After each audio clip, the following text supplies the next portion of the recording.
And we are live. What's good, Josh and man, DL Saint? Welcome, welcome, welcome. I really want to know podcast, man. We got a good one lined up for y'all today, man. We got a good one. I hope your weekend went good. I hope it went better than good. I hope it went amazing. My weekend was, it was what it was. I did get to spend time with friends. We had like the Friendsgiving thing, like the before Thanksgiving. That was a blast. Kids running around like crazy. It was what it was. Watching football, eating good, and hanging out with cool people. Always a good time. And then yeah, that's pretty much it. The highlight of my weekend. Cincinnati Bearcats won. That's what I'm talking about. How about them Bearcats? The Bengals, yeah, they lost. We lost, man. We lost in a pretty good game against the Houston Texans, man. I tell you what, got to give it to Houston. Stroud is a beast. Came out of Ohio State. Look out for that kid. And Thursday night we got the Ravens, and the Ravens lost as well. Um, Thursday night is going to be a good old fashioned fight, y'all. It's going to be a good old fashioned fight. So let's get to what we came here to do.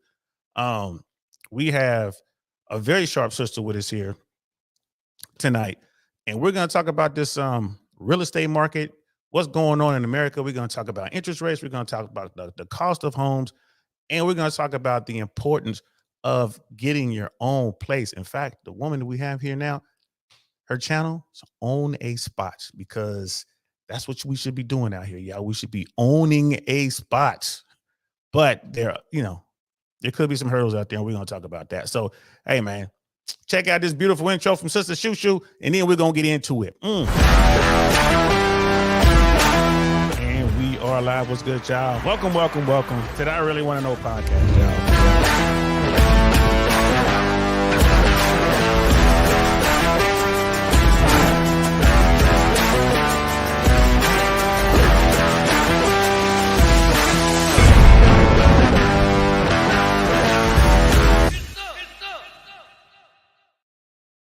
That's right. Yes. And we got brother Jack Black in the building. What's good, Night? Good to see you, bro. Good to see you. Friday. New Templars got something going on Friday. So brother Jack is gonna be there holding it down with myself. And we're gonna have brother Ant there as well. We're gonna be making it happen. It's gonna be fun. One of our first events. I look forward to making it happen. It's gonna be very small, very intimate, but hey, those who know, hope to see y'all there. And without further ado, let's bring up the lady of the hour. She is the single one, but she's also in real estate and is all about on a spot. So here she is. Well, sister, I am. How you doing, love?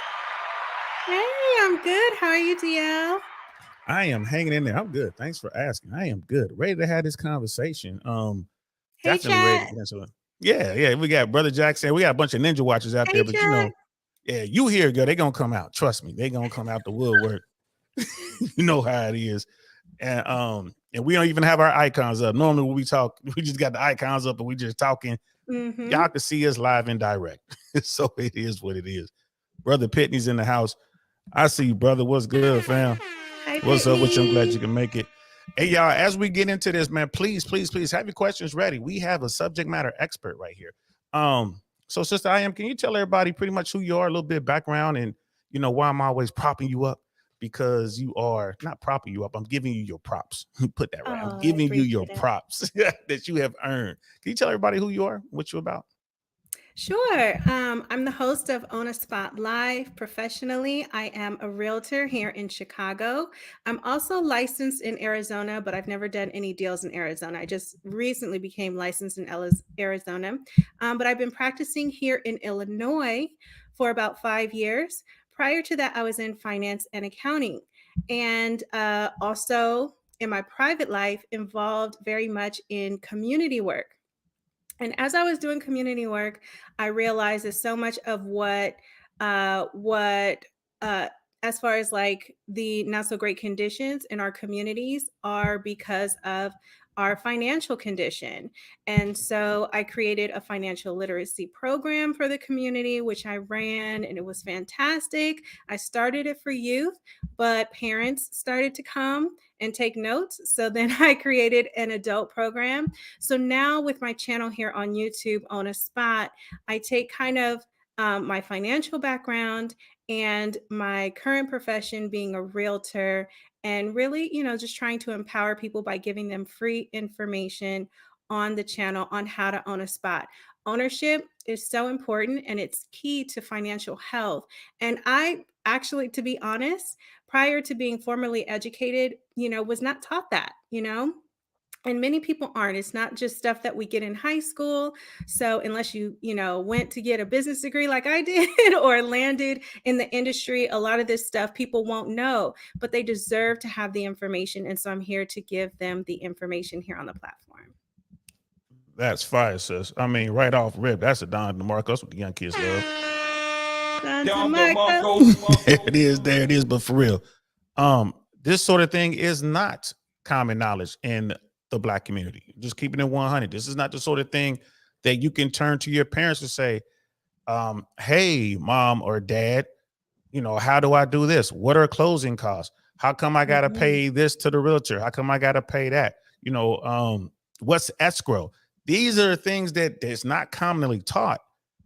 And, if you don't know, you really don't know. And that puts you at a huge disadvantage. You said that you're licensed in Illinois as well as Arizona. How does that work? Is there a process you have to go through? Can you be licensed in all 50 states, or how does that work? Yeah, so you have to be licensed in a state in order to do a transaction there. So, someone who is licensed in Georgia cannot help you buy in New York. The kind of my story, how I became licensed in 2 states. I live in Chicago, have lived here. I love it, but I've been wintering away the past several years. So I wintered in Miami. Yeah. So I wintered in Miami, and then I wintered in Phoenix, and I just loved Phoenix. So I said, I'm going to go ahead and get my license so that, as if I'm here in the winter months, I can practice if I want to. But yes, realtors are licensed by state. So if you're looking to purchase, you definitely want to find a licensed realtor in your state. That's what's up. You better get that license down here in Florida, because I think the gold rush may be over. It was like a huge flux of folks in Florida. I think they're leaving now. So it's because and that's everything to do with the insurance. Homeowners insurance crisis is going on. Huge thing in Florida, because in Florida, I mean, of course, homeowners insurance, the industry is predicated on, hopefully not too many catastrophic things happening to the home to where they have to pay out. But you guys have so much weather, you have so many occurrences when it comes to weather that many insurance companies no longer, offer insurance there, which is wild. It's definitely wild. And this is just the beginning. I mean, it's always been an issue here historically. I remember the first time I lived in Florida was in Miami back in 2009. Of course, the bubble burst and it was crazy down there. You didn't hear much about the insurance thing, but as the years went on, it's gotten to be a huge issue. And then the current governor really doesn't seem to be focused on it. He's focused on other things, and people are just getting whacked. It's crazy down here. I mean, we have hurricane season, but in the Midwest, there's tornado season. You go out in Arizona and parts of the West, there's fire season, there's earthquakes. So wherever you go, there's going to be something, right? Truth, absolutely true. But I didn't know that. So when you get licensed, you just take a test, and then I imagine you have to pay a fee or something like that. So you have to pay for pre-education, which is a course that you take. So they all have to be, again, certified by the state. So you have to have an approved, accredited real estate school that you go to. And then when you complete your education, you have to test out of the school. So the school will test you.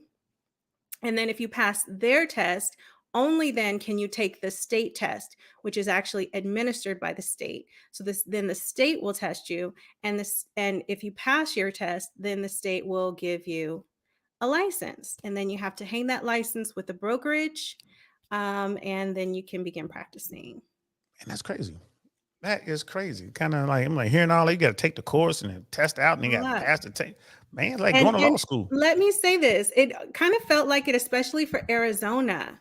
My Illinois test my state test, I passed it the first time, and everybody was shocked, like, "Oh, it's so difficult." But the Arizona one was extremely difficult because it was so much more to do with the climate there. Um, you have a different situation there because you have reservations there, so you have sovereign nations on certain lands, and like water supply. Did you know to build a new subdivision in Arizona, you have to prove to the state that there's at least 100-year supply of water on that land before you can break ground. So there was just so much more to learn that I wasn't familiar with. So that one put me through. That one put me through. They got you like, I'm a city slicker. This ain't nothing. Like, wait Yes. a minute. Mhm. Like, y'all I tripping had to water. What you study hard. I had to study hard for that one. man, that's what's up though. Shout out to you. That's really good. So um I love your activist advocate work. Thank you. And man, because no one really does that. And like we were talking off camera before the show, and I was like, oh, maybe we could drum up business. You like, it's not about that. Like you really want just to help people get into at least their first home so Yes. they can begin to at least have something to pass down to their kids. Is there anything else beyond that? Yeah, so what I figured out, right, is the first thing, there's a wealth gap in this country, and then there is an ownership gap in this country, and they are directly correlated. And what I figured out is that people who don't have because of this gap, people are less likely in certain communities to have property owners that they even know. There are people who don't even know one person that owns a piece of property, right? Everybody rents, or perhaps they're on Section 8 or whatever the deal is. And so that gap in knowledge and in proximity makes a person less likely to purchase themselves. But if they do, they not only increase their own wealth, but they increase the chances that they will become investors and have even more assets down the line.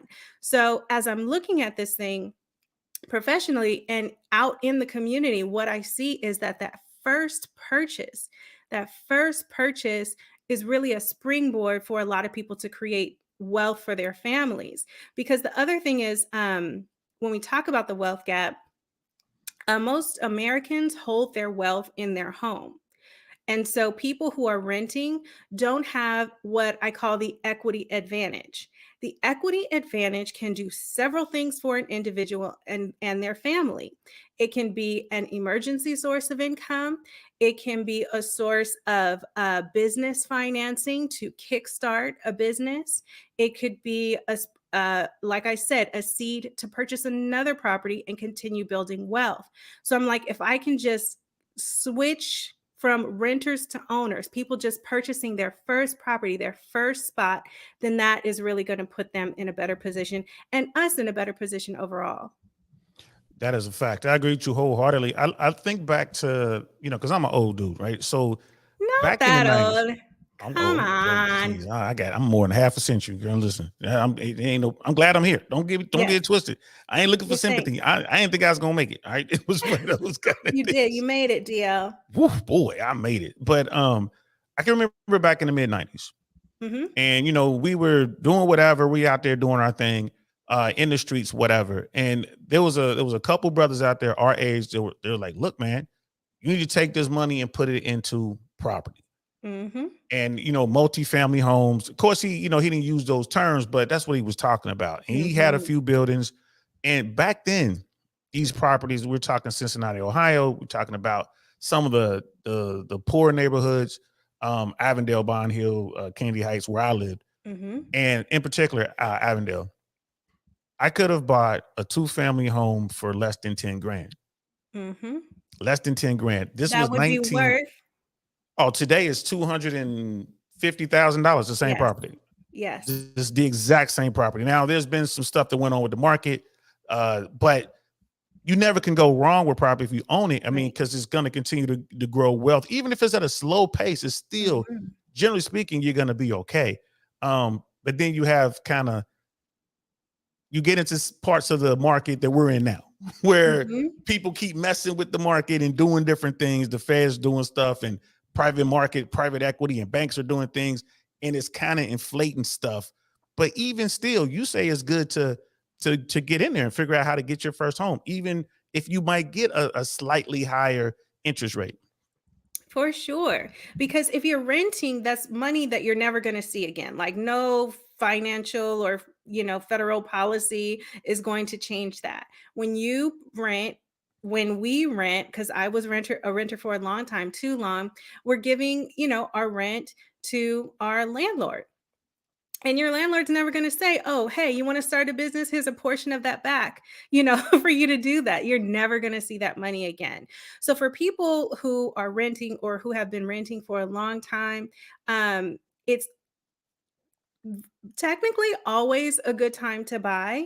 When rates are higher, it means that it's not, I don't even like to say affordable, but you might need to buy less house.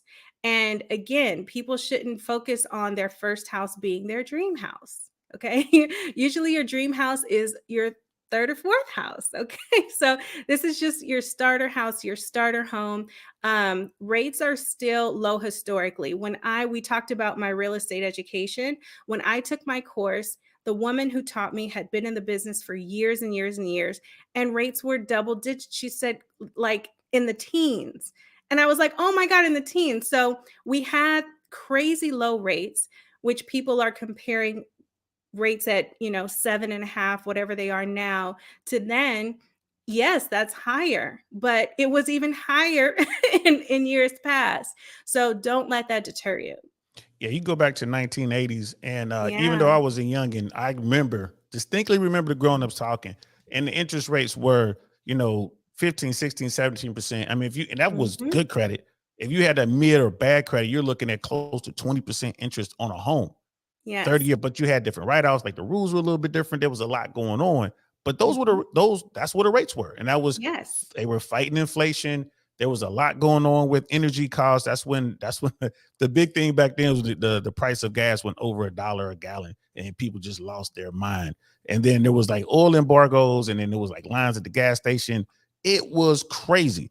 But a lot of the same verbiage that we heard back then, starting to hear now, with interest rates and stuff like that. But the interest rates are nowhere, at least now, at least today, they're nowhere near, Exactly. the mid-teens. And there's So lots of help. There are lots of programs and things out there and resources that people just aren't aware of. And so I was really excited to start the channel. And I'm like, what if I can connect people to all of this help, all of these resources that's out there that's underutilized because people just don't know about them. and I'm with you there because, and you touched on unaffordability. Now that's where we're gonna start with our videos, because I'm agreeing with you. If you can do it, Mhm. it makes sense to buy a home. Now the problem becomes, finding the down. If you're doing a traditional loan, 20% down, what's your credit score is, that's going to affect your rate. You're looking at, on a 30-year fix, adjustable mortgages and stuff like that. That could be a headache. And if you make the wrong move, you could absolutely lose your home. But these are the things that you teach folks so they don't get caught up in the Yes, bind. yes. Okay. How to get prepared, how to calculate before you ever talk to a realtor or a lender, how to calculate what you can afford. I can show you how to do that calculation, right? They're going to run, your financials and everything as they should. But going into your home purchasing journey, you should have that information, and you have to start with your monthly budget. So what's your monthly budget? If you can write down how much you make every month, how much you spend every month, and in what, in which cost categories, I can show you everything that you need. Right. And then you haven't even begun to talk about some special, special financing opportunities for first time Yes. buyers and this and that. And if you're a minority, so instead of having to come up with 20% down, you can do like an FHA loan and maybe come up with 3%. 3.5% down. Now, I know that sounds really good versus 20%, but you have people out there, when it's time to actually get the money, 3.5 might as well be 25.5%, because if they don't do it right, Mhm. they'll feel it's a mountain that they can never Yeah. circumvent. It's like, no, but you can. Like if you You plan can it do out, it. You you can plan. do it. Plan Yeah, it out. What? yeah, half of it is motivation, right? I'm gonna tell you, purchasing your first property is not hard. You can do it, and I'm here to help. Okay, it's not hard. Okay, whoever told you it was hard, they lied. Okay, you can do it. If someone told you that you cannot, they lied. And the channel is there to help. And the channel's there to help. Okay, cool. So I'm gonna pull up a video that talks about affordability, and we'll, it'll give you an opportunity to kind to debunk a little bit of the fears that are out there with folks. Mhm. And this is from a YouTuber that I just discovered. This video is linked in the Mhm. description below, guys. So you can just check this out. So let's check this out, and you can tell me to stop if there's a part you want me to stop. Just let me know. Okay. Several weeks ago, I uploaded a video on the housing crisis here in the United States. Effectively, the data I shared with you then proved that becoming a new homeowner is the type of a luxury that the majority of the population cannot afford. Today, I would like to share the latest data on the housing affordability. It is truly not an exaggeration, in my personal opinion, to say that we are in a housing crisis. This is a crisis, and here's why. Based on the latest data, Americans need $114,000 in annual income to afford a typical home, not a luxury home, but a typical home. This is an So we can stop it right there. So you hear that so much, and you already addressed that earlier when you said, "Well, you're not going to buy your dream home," but she's saying the Right. typical home in America is pretty much unaffordable right now. Okay. Let's not get carried away. Okay, so she said a typical home you have to have 114,000. If are you taking averages? Are you taking medians? This She's is the taking issue. median. Okay, with medians. So it varies greatly by where you live. I'm here in Chicago, right? Here in Chicago, I have had literal days where I took somebody to see a 2-bedroom, 2-bathroom condo that was $900,000. And there are 200, 2-bed, 2-bath condos that are $90,000. Like, it depends on what you're looking for, what you need. And these I hate these kinds of things, DL. I can't even lie, because the message is that it is out of reach, right? So if you do numbers and analyze data, however you're doing that, and you come to a conclusion that people can't afford homes, that doesn't change the fact that an individual or a family with their DTI under control, with okay credit, not great credit, and a consistent income, they can afford a home. So I'm offended at this lady for even saying that, because what are people going to come away with? Right. And you said DTI. So you saying debt to income? Is that Yes. what it stands for? Okay, Your just for DTI is your debt to income ratio, guys. It is more important than your credit score. It is more important than whether you make 6 figures or not. There are people who make 7 figures, but their DTI is so out of control that they will not be approved for a home. You can make 70,000 or even 50,000 and have a better DTI and get approved before that person that makes 7 figures. Okay, guys? Okay.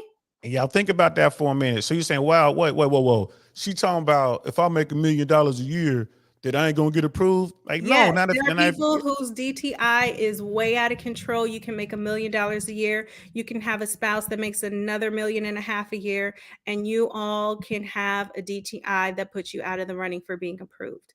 So but you're absolutely right, because I you're out want to there fight buying this lady. two or three Birkin bags. The guy got himself a Ferrari sitting next to a Lamborghini or something like that, and it's like, Yeah, yeah, bro, you make $2 million, $2.5 million a year, but you're spending 2.85 million a year. exactly. Why would the bank give you money on a loan when you don't have the money to pay it back? Exactly. So even having that as a benchmark, so some people will come away from this saying, I have to have $115,000 a year in order to think about purchasing a home. So that person will come away from this and rent for 5 more years. That is to your financial detriment. I don't like this lady, DL. Well, it's more people you ain't gonna like if you don't like her. Let's continue. We're gonna bring it back up. Fight me. So you ready to fight? Let me what button I gotta push? This button right here. I gotta get me a one of these days. I'm gonna get high speed and get me a producer. But until then, this guy gotta do it. So let's continue. Incredibly sharp increase in just 2 years. 2 years. In fact, it's a 90% increase in 2 years. Back in 2020, you needed to make $60,000 per year to qualify for a typical home. This would not be such a big deal, such a big issue, if the median American income was higher. But to put this in perspective, the median American household, not an individual, but household income, is $75,000. Of course, it varies by state, by age, and we'll talk about that in just a minute, but the median is a little over half. In fact, it is 52% below what you need to be in a position to afford a home now. Now, is she technically correct in what she's saying? Because you said 115, Yes. I think they have 114 is what you have to earn right Yeah. now, is what the bank is looking for. Again, they didn't mention your debt to income, but just generally speaking. Yes. Yeah, so it's true. And I actually I was on another platform and I showed the difference with median income. So what she's describing is true. Median income is not growing in pace with the growth in home prices, okay? She's talking about the past 2 years though, which has been an incredible anomaly. When I was on that other podcast, what I was displaying was how median income is also not growing in pace with rents. Rent is no longer affordable either. So it's not, so, so again, it's true. Our growth in terms of income in this country, when you look at that median number, is not growing, is not keeping up with the pace of housing prices and also rent and also rent. Wow. So basically, it's one of those catch 22s. Like you hit if you do, you hit if you don't. So you might as well do it so you Do can the right build thing. equity. Exactly. Equity being key. Now, of course, they're going to be folks that say, well, if you budget properly, you can get you a real cheap apartment, and you have to save your money so you can afford to get into the market. All right, we hear you, you outliers. You guys already know what time it is. You probably have other investments, but even those people would agree, like, yeah, we want to get a house, but they can't get the house that they kind of want. So there are a lot of people who That is the refuse. thing. You Yeah. just said it, DL. You just said it, DL. Okay. People, we have this thing in America where we're allowed to look like we're doing great when we're not actually doing great. And I've had the experience with buyers where they come to understand they've been renting in a certain area or a certain type of home. And when it comes to purchasing, what they realistically can afford is not what they're crazy about. They're not jumping up and down about it, right? But it's still the better move. And the smart buyers can understand that this is a fiscal decision. Now, a lot of people approach home buying as like a salesy thing and it's so emotional, but this is a fiscal decision for you and for your family and for your future, right? So, the buyers that can wrap their head around it, who know that this is my starter home, this is my first home, right? The majority of dream homes are purchased with proceeds from a sale of a previous property, right? Facts. So start your steps. Take your steps, guys.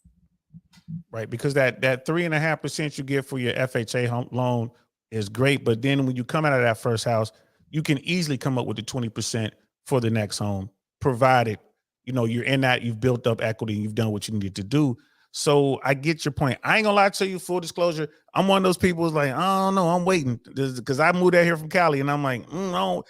I got here to Central Florida, and the prices have gone up so much. It's astronomical, and it's unlike anywhere else in the country. Florida is a complete outlier. It 100%. really is. Yes. Like Tampa, especially Tampa. Hi, I got Chris. here Hi, in Cody. 2020.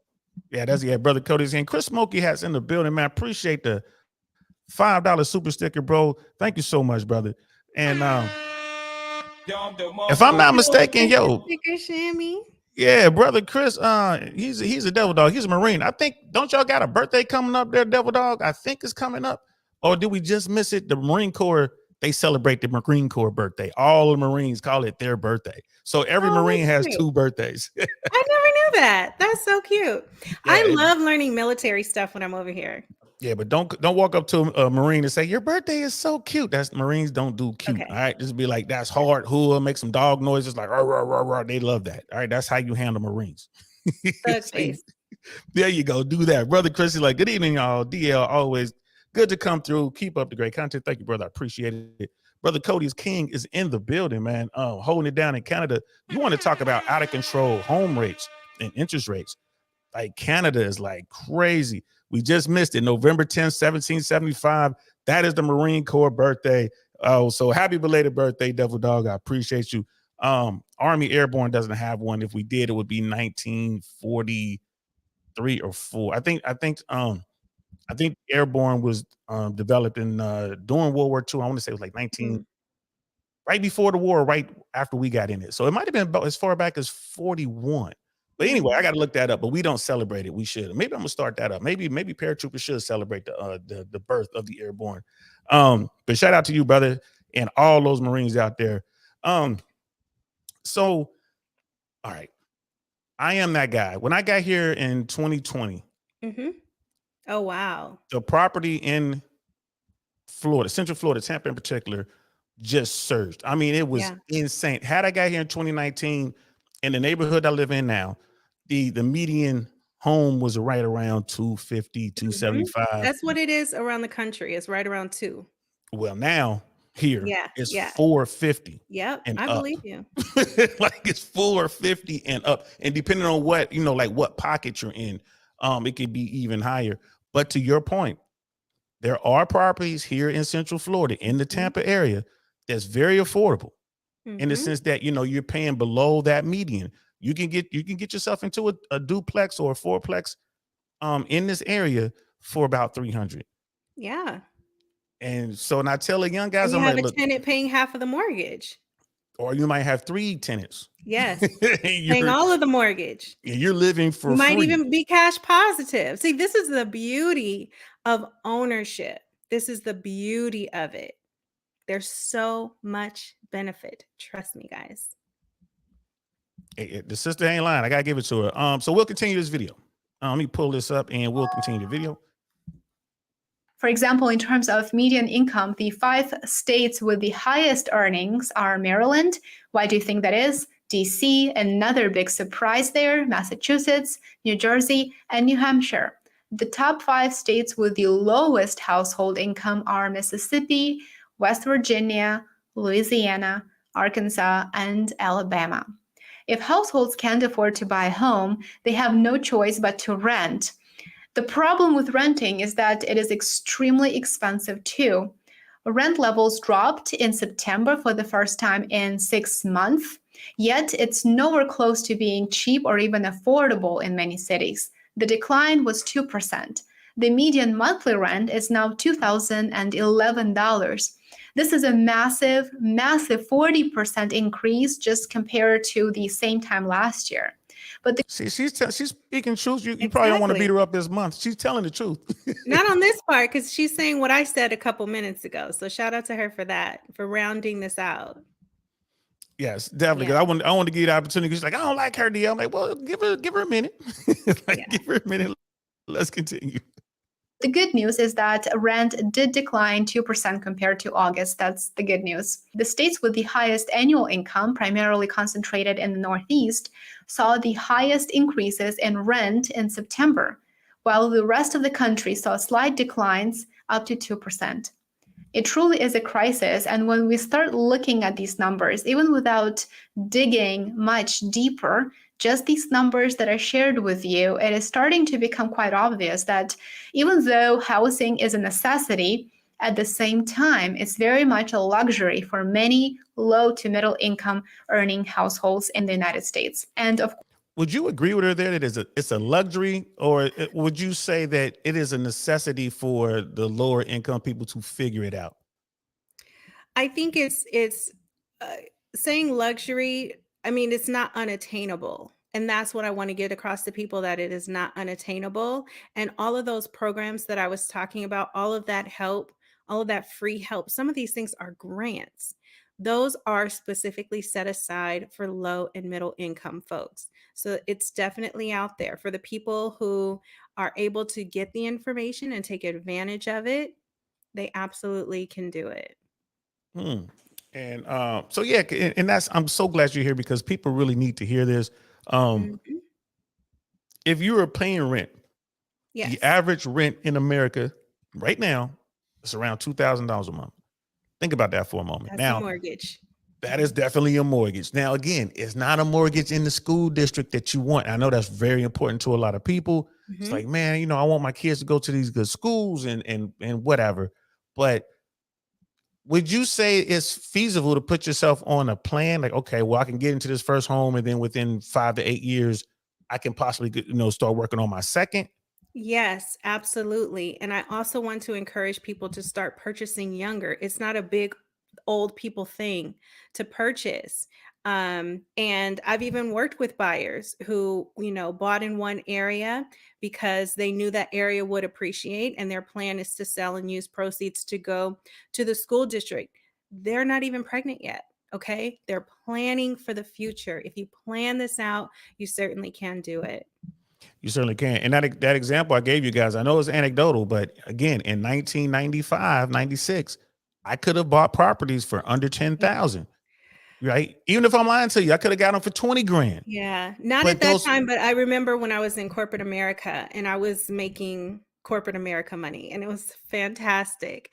And I always kick myself because I had plenty of opportunity. I could own half a block, right? And that half a block right now in Chicago would be, oh yeah. at least an M, at least. Oh, yeah. So, Very minimal. yeah, so Very, I very don't minimal. want people to miss out on opportunities. Time is out for that, right? We're here, we're getting the knowledge, once we have it, we can use it to our advantage and really change our futures. Now we're gonna load up another video. This is Graham Let's Stephan. go. Grant And Graham, Stephan. yeah, like Graham was talking about Fox News canceled him. Like Fox News reached Hmm. out to him to do a segment on, not the news segment, but like one of the talking head show. And he basically came in with facts, and they just cut out his segment, right? So I thought it was funny, but we're gonna listen to what he was planning to say on Fox. And he, this guy who knows real estate, he's a one of the top YouTubers in the space. And he really hit him with some facts here. So just check out this part real quick. Okay. And my response was to simply reiterate the facts. Mortgage rates are the highest they've been since 2000. Housing inventory is at the lowest level since 1999. 60% of homeowners have a rate locked in below 4%. Home prices have risen 250% in the last 20 years, whereas average incomes have only risen by 80% at best. So the fact is, unless someone is planning to live in their home for the next 7 to 10 years, buying right now tends to be a losing proposition when you account for closing costs, maintenance, property taxes, insurance, and everything else that goes along with homeownership. If anything, this is one of the few times out there where it's a lot better short-term to be a renter than a buyer. So I was fully prepared to go in with factually verified information as to the true problems that people are facing right now in the housing industry, especially as a millennial. But after saying this, he again circles back to the narrative that implies that Wall Street is to blame, that they're the ones driving up housing prices by buying up all the inventory. So, And here we're gonna let him continue here in a second. Yeah, we're gonna let him continue here in a second. But Yeah. what is your take Yeah. on that? Because I have fallen victim to this. It's like, oh man, BlackRock is buying all the single family homes and they're renting them out. And I when I saw reported this, on that. oh, you did? Okay, well, go ahead. Corporations are buying whole community developments. Okay. And so, yeah, but okay, so let me go back into like what he was saying. Closing costs and other expenses. Yes. What he just said, every realtor will tell you that it makes sense when you purchase a property, you should purchase a property that you plan to be in for about 5 to 7 years, or you're not going to see any money back. Every realtor, like in anywhere, will tell you that. So he wasn't really saying anything new. That's true. That's definitely true. What else did he say? He was talking Oh, about when you. he's talking about renting being more affordable than owning. I wanted to touch on that. If you Yes. are in New York, if you are in Los Angeles, that is very likely true. Everywhere else, it can be worked out. That's what I would like to say. And it's not impossible in New York or Los Angeles, but in New York or Los Angeles, you might need to get creative. And especially on the Los Angeles side, it makes sense to go the multi-property route, right? But yes, in those markets, it's probably like, dollar against dollar. You're probably, yes, renting is probably more affordable in those places. No, San Fran, I spent a lot of time Seattle. in LA. Yeah. I lived in LA for a very long time. I was in San Diego for a bit. I'm here to tell you, like, yes, it's a lot of money. And then when you look at the multifamily thing, that's not even really There a aren't good move. many. Yeah, in that area because it's so expensive. Like I'm gonna get a Yeah. multifamily. Well, that's $1 million.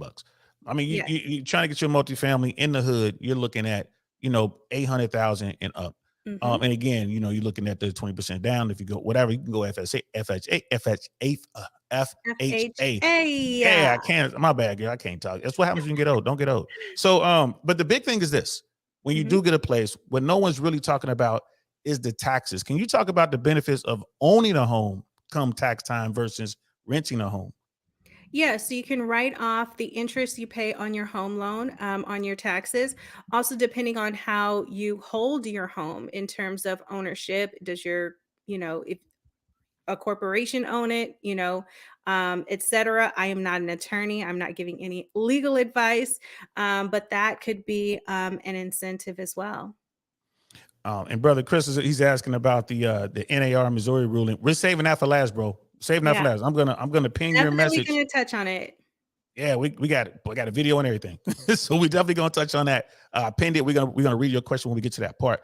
But even with like the biggest problem with the market today, as I see it, is Mhm. interest rates are high, and it looks like the Fed is going to continue to, if not raise rents, keep them high. It's going to be a pause, and property value hasn't gone down because, like what Stephan touched on, there is no inventory, and there's the people, Inventory is an issue for right? sure. That And part, people, yes.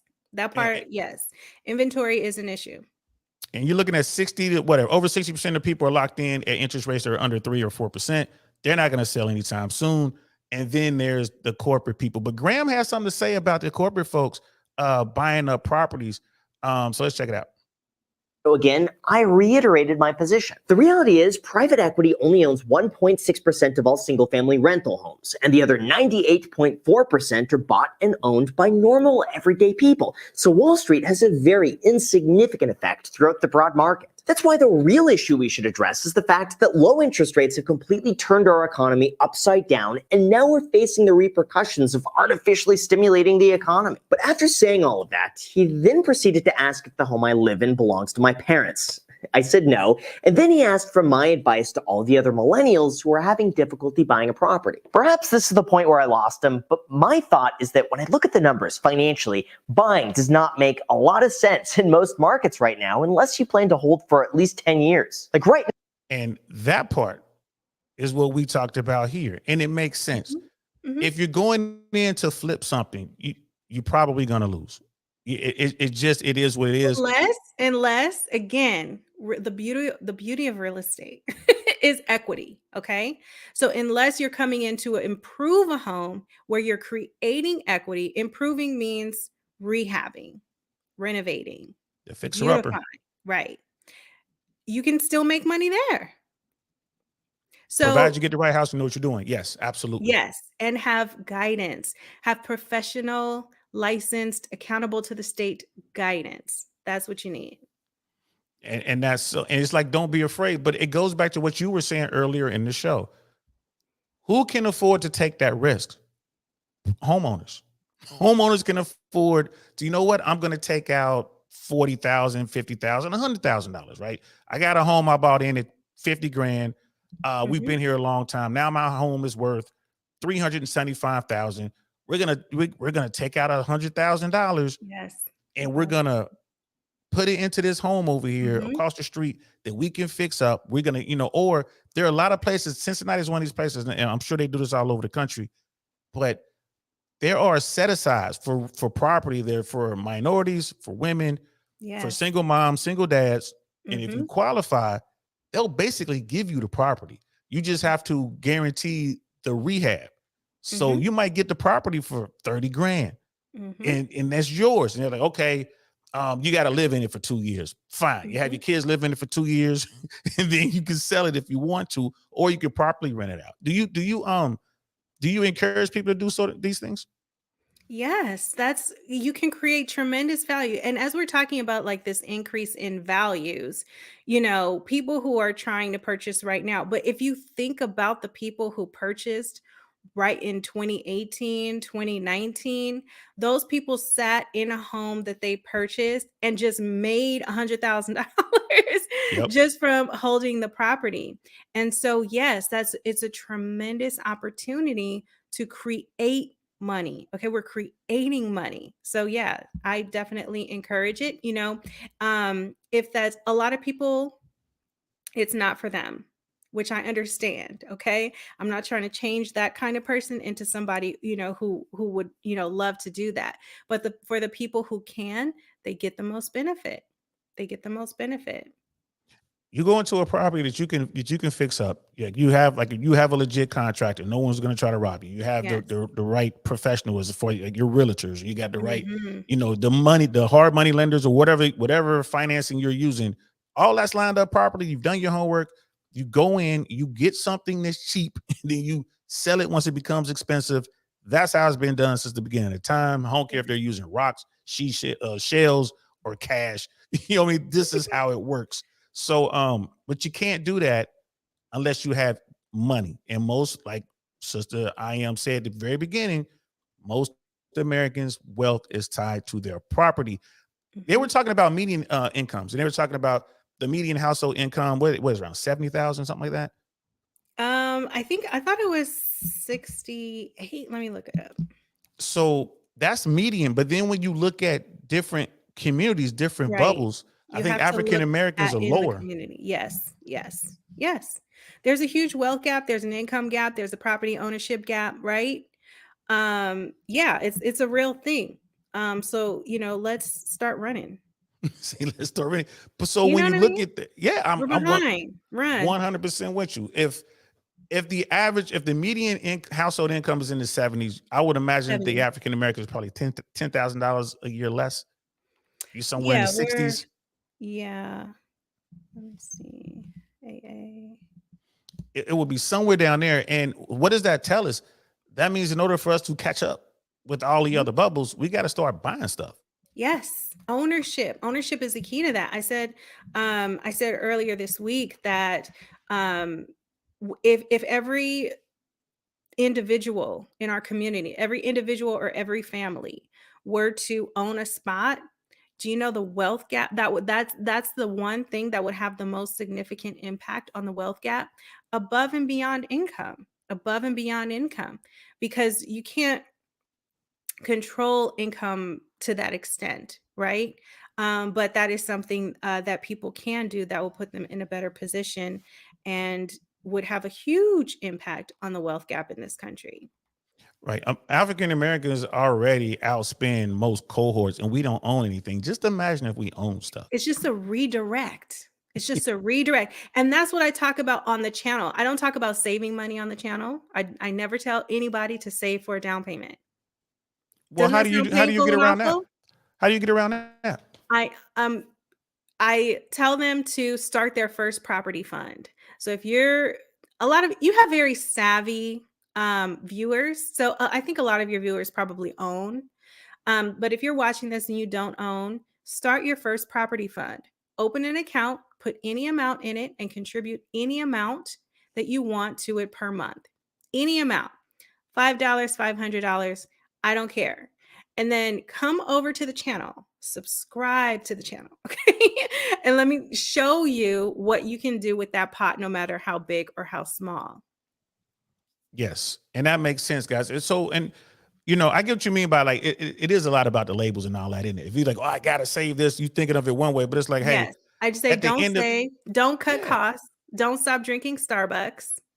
There are different things. It's just a redirect.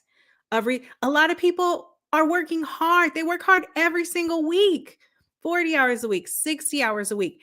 They're making money. They're just yes. not retaining or investing their money properly. All they have to do is redirect. I would even say this. I would say, you know what? Don't change up your whatever you're doing. But at the end of the week, if you didn't go out and have that cigar, if you didn't go out and have that drink, take that money that you didn't spend and throw that in the In jug. your Like, first property fund. yeah, I'm gonna throw this in the property fund. You know what? We didn't, we didn't go to the whatever party. We didn't turn up. So I'm gonna take that $100 I was gonna spend that night, throw it in the fund. And then you'll be surprised how much that it goes up. Like, you know what? I didn't get that extra coffee at Starbucks. Let me throw that, you know what I mean? Let me throw that in there. And before you know it, you'll be looking at a pretty good chunk of change sitting in Mhm. there. Like, yo, what's going on? My brother Jay Swans is in the Hi, building. What's Jay good, fam? Swans. It's like we need to, I can you say we need to be talking to our children about finances, buying property, and managing credit. Facts. Mhm. It'll take a generation, but we can make changes. I think it'll take a Yes, couple we generations. can. You're gonna get old Beezy mad at you. Don't be using Obama stuff. Y'all can, he know where you at. Y'all on the same soil. Yes, we will. Yes, we are. But that is an excellent point. And I agree with him wholeheartedly. Jay Swans and I, we had these conversations all the time.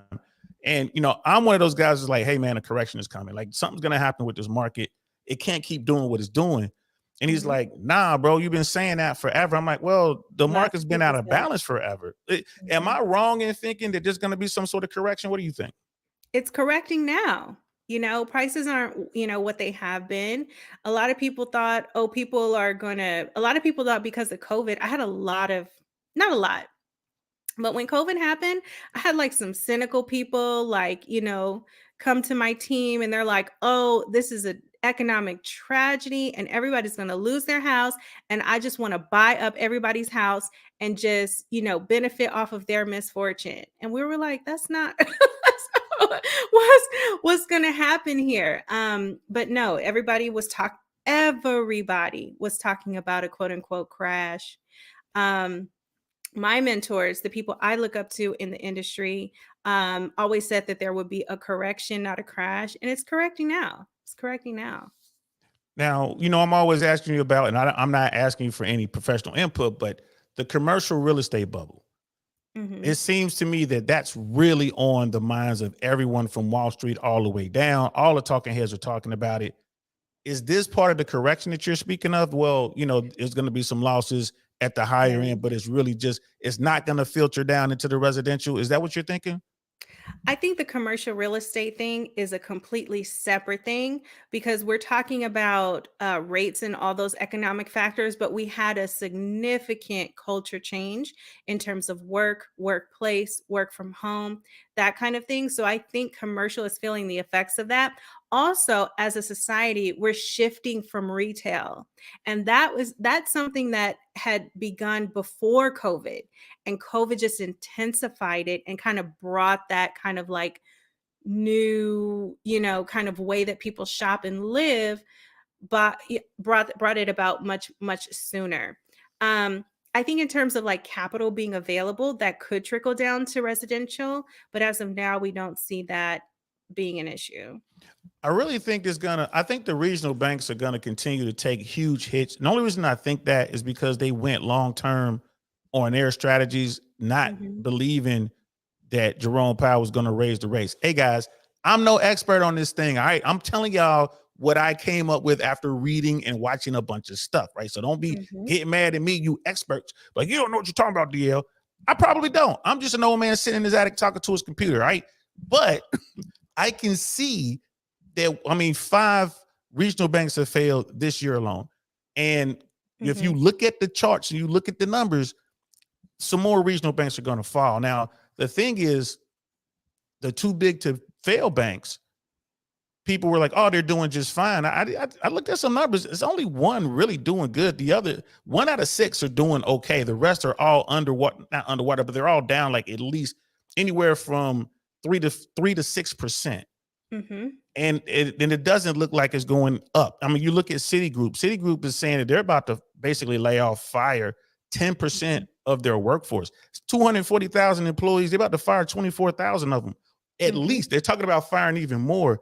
That has to have negative ripples in our economy. What do you think about that? I think it will. I can't predict what that will be. Like, what does that look like? Like, what's going to happen as a result of that? So I'll be watching with you, Dio. All right, yeah, I'm trying to think, because I know every time I see you, I'm like, "What's up with the corporate market?" You're like, "I don't do that commercial real estate stuff. Leave me alone." Right. I want to know. Commercial agents and residential agents are so funny. If you put them in a room together, and sometimes I go to like because I'm a part of the National Association. Hey, right now. So sometimes I go to, we have these commercial meetings with, the commercial people, and they're just so different. I love hanging out with them because they're just so different than agents I see every day. So yeah. Yeah, because they're making millions. Yeah. I'll be different too. They can say, "Oh, I just sold Trump Towers." Like, whoa, what was your cut? And it's interesting because their approach to real estate is completely different. It's all numbers, figures, this kind of thing, where I'm selling kitchens and lifestyle, and you know what I mean? Right. It's a completely different ball game. Right. Yeah. I mean, Hi, because Sam Likely. yeah, we got Brother Dusto in the building. What's good, fam? Good to see you. Brother Pitney, he was saying the most impacted segment of our commercial is office space, with roughly 3.8% of the market. Yes, we have very smart people in the chat. Thank you so much for that, bro. You are absolutely right. And they're looking at warehouse space and all that, and they're thinking that's not going to be affected as much. But I personally think that everyone bought in on the cheap money, and no one believed Jerome Powell was going to keep the interest rates where they are or continue to raise the interest rates. And I think that's what hurt that segment. And I think the commercial real estate guys are going to pay, and more to the point, the bankers. So are you noticing a shift in lending standards? Are you noticing that the banks are actually tightening up and other lenders are tightening up when it comes to your segment of the market? Not with the buyers that I work with. It's as tight as it's been. And again, to add perspective, I've been in the business for 4.5 years now. So from when I came into the business to now, I see it's pretty consistent. Right. And Jay Swanson says, if you're always waiting for a correction or a crash, you'll never move. If you can afford to make a move, then make it. You'll win some, and you'll lose some. And and what is he saying? And I think he's trying to say, I never lose. We never lose, we learn. A loss is a learn. Yeah. Hey, Jay Swans, man, pay attention to what you typing, man. You're making me look bad. I ain't the best reader, but bro, what did you just type right there, Airborne? I don't know, man. You better check your CTE. I think it's acting up, homie. So I can say that to him because we brothers. You are. So all right. I mean, I know rough waters are ahead. Everyone is kind of like, okay, we know it's gonna get tough. Jay Swans is right, and you're absolutely right. If you can make the move, make it. But so many people don't want to sacrifice, do they? They don't want to, let me move down to this neighborhood over here where it might be a little bit of, the curbs don't look as good and whatever. Yeah, it's like it's hard to resist, the kind of like delusional.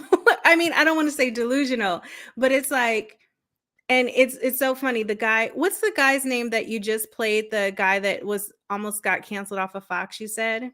Stephan. It was funny what he was saying about millennials.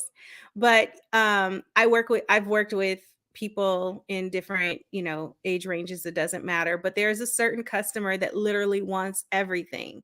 So it's those people who, have the toughest time. But if you go into it knowing this is a sound financial decision, and I'm going to have some things I want, I'm going to not have some things that I want, but I'm going in sober minded and thinking about the future, you're absolutely going to win. That's true too. And here's the thing, as a community, as a people here in America, Black folks, and just people of color and people on this side of, I can't say this side anymore because I've crossed over, but people on the other side of the tracks, right? Let's say you can never really reach your full potential financially and be able to be there for your children if you don't own or have money stacked up somewhere. Mm-hmm. Your child's counterpart. The only difference is that their parents have that money somewhere. So when it's time to come up with some bread to go to college, or when it's time to come up with some bread for that startup, or when it's time to come up with some money to send them off, to Europe for the summer, we can't do that because we I just see don't it have. That every means we're day. gonna have to, we're gonna have to go into serious debt. And then like the first couple waves who actually got into college and got their degrees, they're suffering with crushing student loan debt, and they're still trying to take care of their parents or their family in general. So it's like you really put yourself 2 steps behind your counterparts. I noticed that right away when I got into the FAA. I had some money issues, tax issues. I had to go turn to professionals because I couldn't turn to my parents. They had no idea. I'm just, this is how much I'm making. They never seen that kind of money. Like, I don't know what to tell you. And it was nothing they could do. It's whereas my counterpart, they wanted to go buy a house in Woodland Hills. No, it was Valencia, California. This was back in 2005. And they wanted to buy it. They're going to be their first home. Mommy and daddy coughed up the $150,000 they needed to put down on the house. Yes, I work with very qualified buyers, and I was even shocked when I came in the industry. And it's like, his parents are giving us 50,000, and my parents are giving us 75,000. So that's what we have for it down. Do you think that's good? Yes, I'm like, yes, we can work with that. But yes, families, and again, where's that 50 or 75 coming from? The equity in the parents' home, right? So it's not that these are super wealthy people, it's just being in that and owning something. Our financial foundation is so important for individuals and families. We need to have at the base our insurances, health insurance and life insurance for everyone in the household. We need to have our emergency savings, and we need to own at least one property. That is a sound financial base upon which you can build wealth. That's a fact, because we can't do it if we don't talk about it, and no one talks about it. Jay Swans is right. He's taught his kids the cars are silly. If you want to have a flex, show the property portfolio. Like that's the real flex instead of like the chains and the cars and the shoes. And he's right. And we came from different bubbles. I came from a bubble where it was all about having the flashy clothes and driving a Cadillac or driving a nice car and just being out there fronting, right? Meanwhile, you broke as a joke. And that was taught to us, maybe not we have a consciously, but culture of subconsciously. looking Yes. successful, right? And Yes. it's so crazy because it works against us, because the money that we're spending trying to look successful, we could actually use it to invest and become successful. And Jay Swan's point is so great because a lot of times I talked about DTI. DTI is the thing that's going to get you approved or not approved. It's not credit. Listen to me. Let me look in the camera. It's not credit, guys. It's DTI. But when I have a buyer whose DTI is an issue, the thing that's usually pulling that DTI down, or actually pushing it up because you want a low DTI, is the car payment. They're driving it around in an S3. I don't even know what these things are called. Whatever, blue, blue, blue, blue, blue. Insert whatever you want right there. But they have this huge car payment because they want to drive around in this car, and the car is the reason they can't get the property. That makes sense. You know what the average car loan is these days? What is it? $1,000. That is the average car loan today. It's $1,000. And guess what? A month. And guess what? Take it back. That's where they're going. Guess what? Repossessions are skyrocketing. The auto industry. That thing. Well, you know what the problem is? If people don't talk about, one of the things that my father told me and our generation really hammered home when you go buy a car is how much you're going to buy the car for, not how much your Yes. monthly payments are. Now, Right. that's all people talk about. Well, what's the monthly payment? Well, I can get you in Mhm. under this program for this and that, nothing down and da-da-da. We'll finance it for 16,000 months, and then you can pay $1,000 a month, $700-800 a month for this car, and which is absolutely insane, because as soon as you drive it off the lot, it ain't worth that. Right. And that's what's going on. So you have the and all that was like post-pandemic. People were getting that STEMI money, and then what were they doing with it? They were going out buying, these Hellcats. You know what I mean? You got like the Hellcats, the SRTs, and these American-made roadster cars or whatever. And the average, if you go out there now, the average rent in America is about $2,000 a month, and the average car note is somewhere between $700 and $1,000 a month. Think about that. I'm sure I could get a mortgage somewhere in one of those counties up there where you are for about $2,500 a month. Absolutely. And you mentioned in LA having a duplex. I was just looking at a 3-unit building. They built new, completed construction in 2023 for $800 in a Yeah. great neighborhood that I would love. Mhm. You seeing in So LA or where wish you me are? luck. Where I am here in Chicago. Oh yeah. Yeah. There, and guys, Girl, you get that. You know what I that mean? hurt my spirit. Look at $1,000, like the average car note. Yeah. So you're looking at between the average American, who is, if the average American house, the median American household is making around, let's say 70,000. Let's just use that number, right? That's 2 people, right? Because we know that most families are 2 family earning households. If the rent is $2,000, and let's just say the car note is $500, that's $2,500 a month. You haven't paid insurance. You haven't paid renter's insurance. You haven't bought any food. You haven't paid for utilities. You ain't bought the kids any clothes for school. You ain't bought no groceries. Think about that. $2,500 right off rip. That's crazy. And most people are single anyway. So, every over here, this is definitely a red pill channel. We talk about relationships and this and that. We talk about men. Am and I women. on a red pill channel? Oh You my sure are. God. You sure are. Thanks for wearing your red. I see you got the memo. You wearing your red. Appreciate it. But here's the thing. And my version of red pill is I'm just like the movie. I see it for what it really is. I truly see the code. I could care less about all the other stuff. But people in America are broke. Okay. The men are trying to fake it and look like they're making 6 figures. And the women say they want 6-figure dudes. But the average American is probably making about $35,000-$40,000 a year, men and women. So what are we doing, people? The realest thing you can do is to get real. The first step to financial health, especially for people in our culture, is to get real and to be real. Sit down with the numbers. Really, really, really look at them and think about if you want to continue down this path or if you want to do something different. If you want to do something different, the path is there, but you have to get real. You got to get real. Yeah. Like you're making $40,000 a year. You're not going to Tulum. All right. You're making $40,000 a year. You're living in Michigan. You're not going to Miami doing spring break. You can't afford it. But you're not getting an Hermes bag. Dude, you're not getting a Rolex, right? Get the house. If you get the house, get yourself a HELOC if you want to be crazy. Yeah, go have a HELOC moment. I know. Listen, the HELOC moment is real. And then people, they just pay it back over 6 months. Okay, we went crazy, but and you still have your asset. You still have your asset under you. I just want to shout out Jay Swan's wife. Hey. Yeah, Nair's in the building. Let me catch up with the chats real quick. Let's see. There's a lot of programs for first-time buyers. We need to start sharing that information.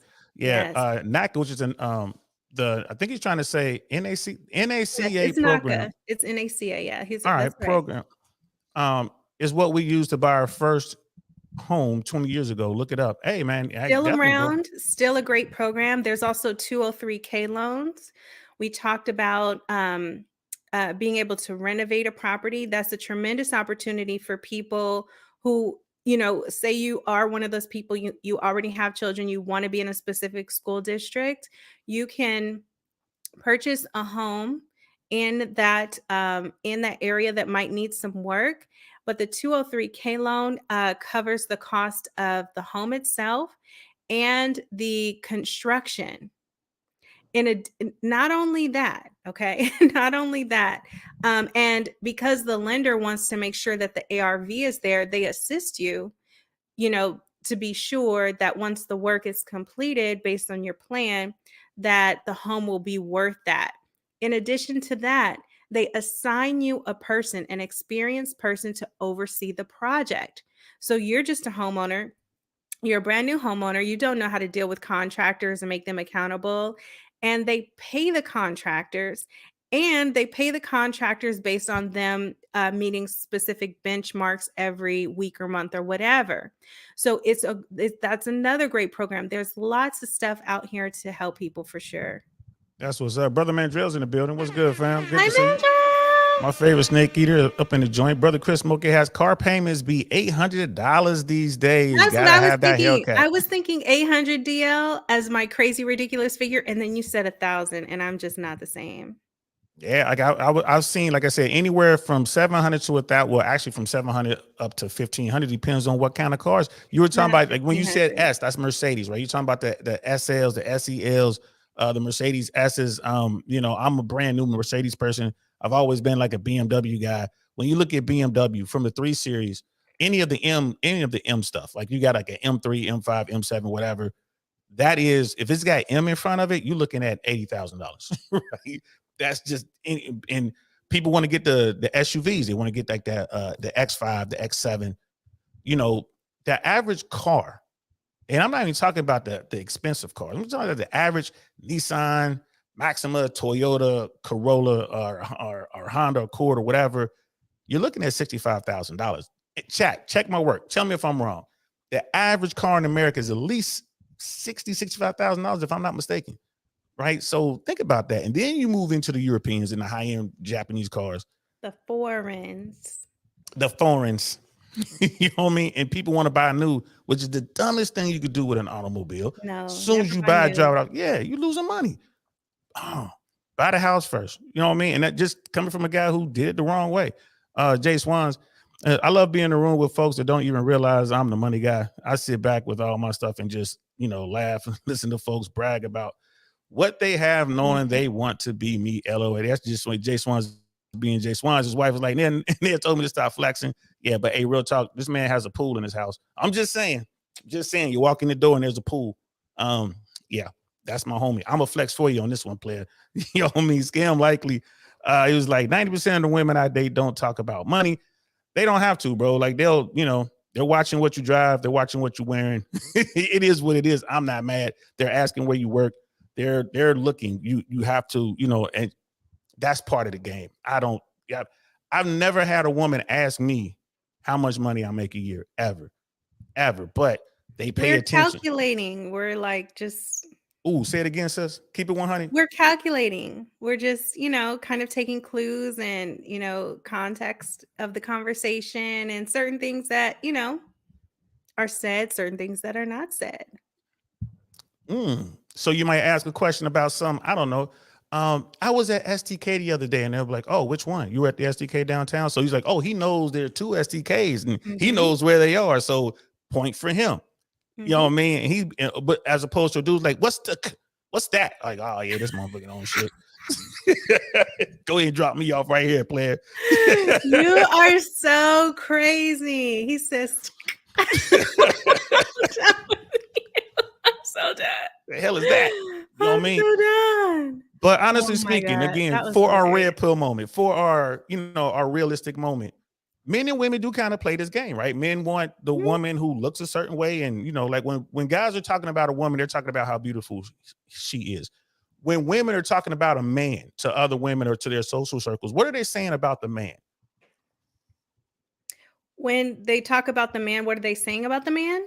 Yeah, like we'll say, oh, she's fine, she's beautiful, she's this and she's that. What are the women saying to her circle about the man? Are they talking about his looks?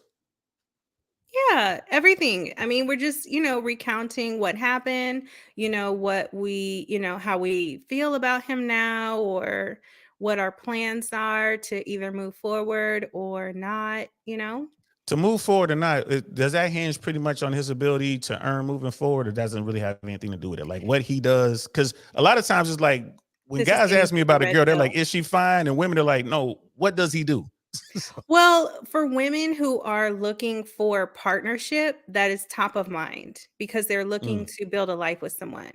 For women who are younger, I always tell people I used to date really, really, really broke guys. I mean, not on What? purpose, but not Pookies on and Ray purpose. Rays for you, huh? It was back I there don't like, "What call size people shouty?" names. I don't I call do. people names. Pookies and Ray Rays. What size shouty? Shouty. What's up No, with but I remember like when I was younger, I wasn't looking for someone to, to take care of me, you? but prior to me making my decision, when I was dating to potentially partner, yes, I have to assess because I always say this. In my mind, my first decision as a parent is who the other parent is going to be.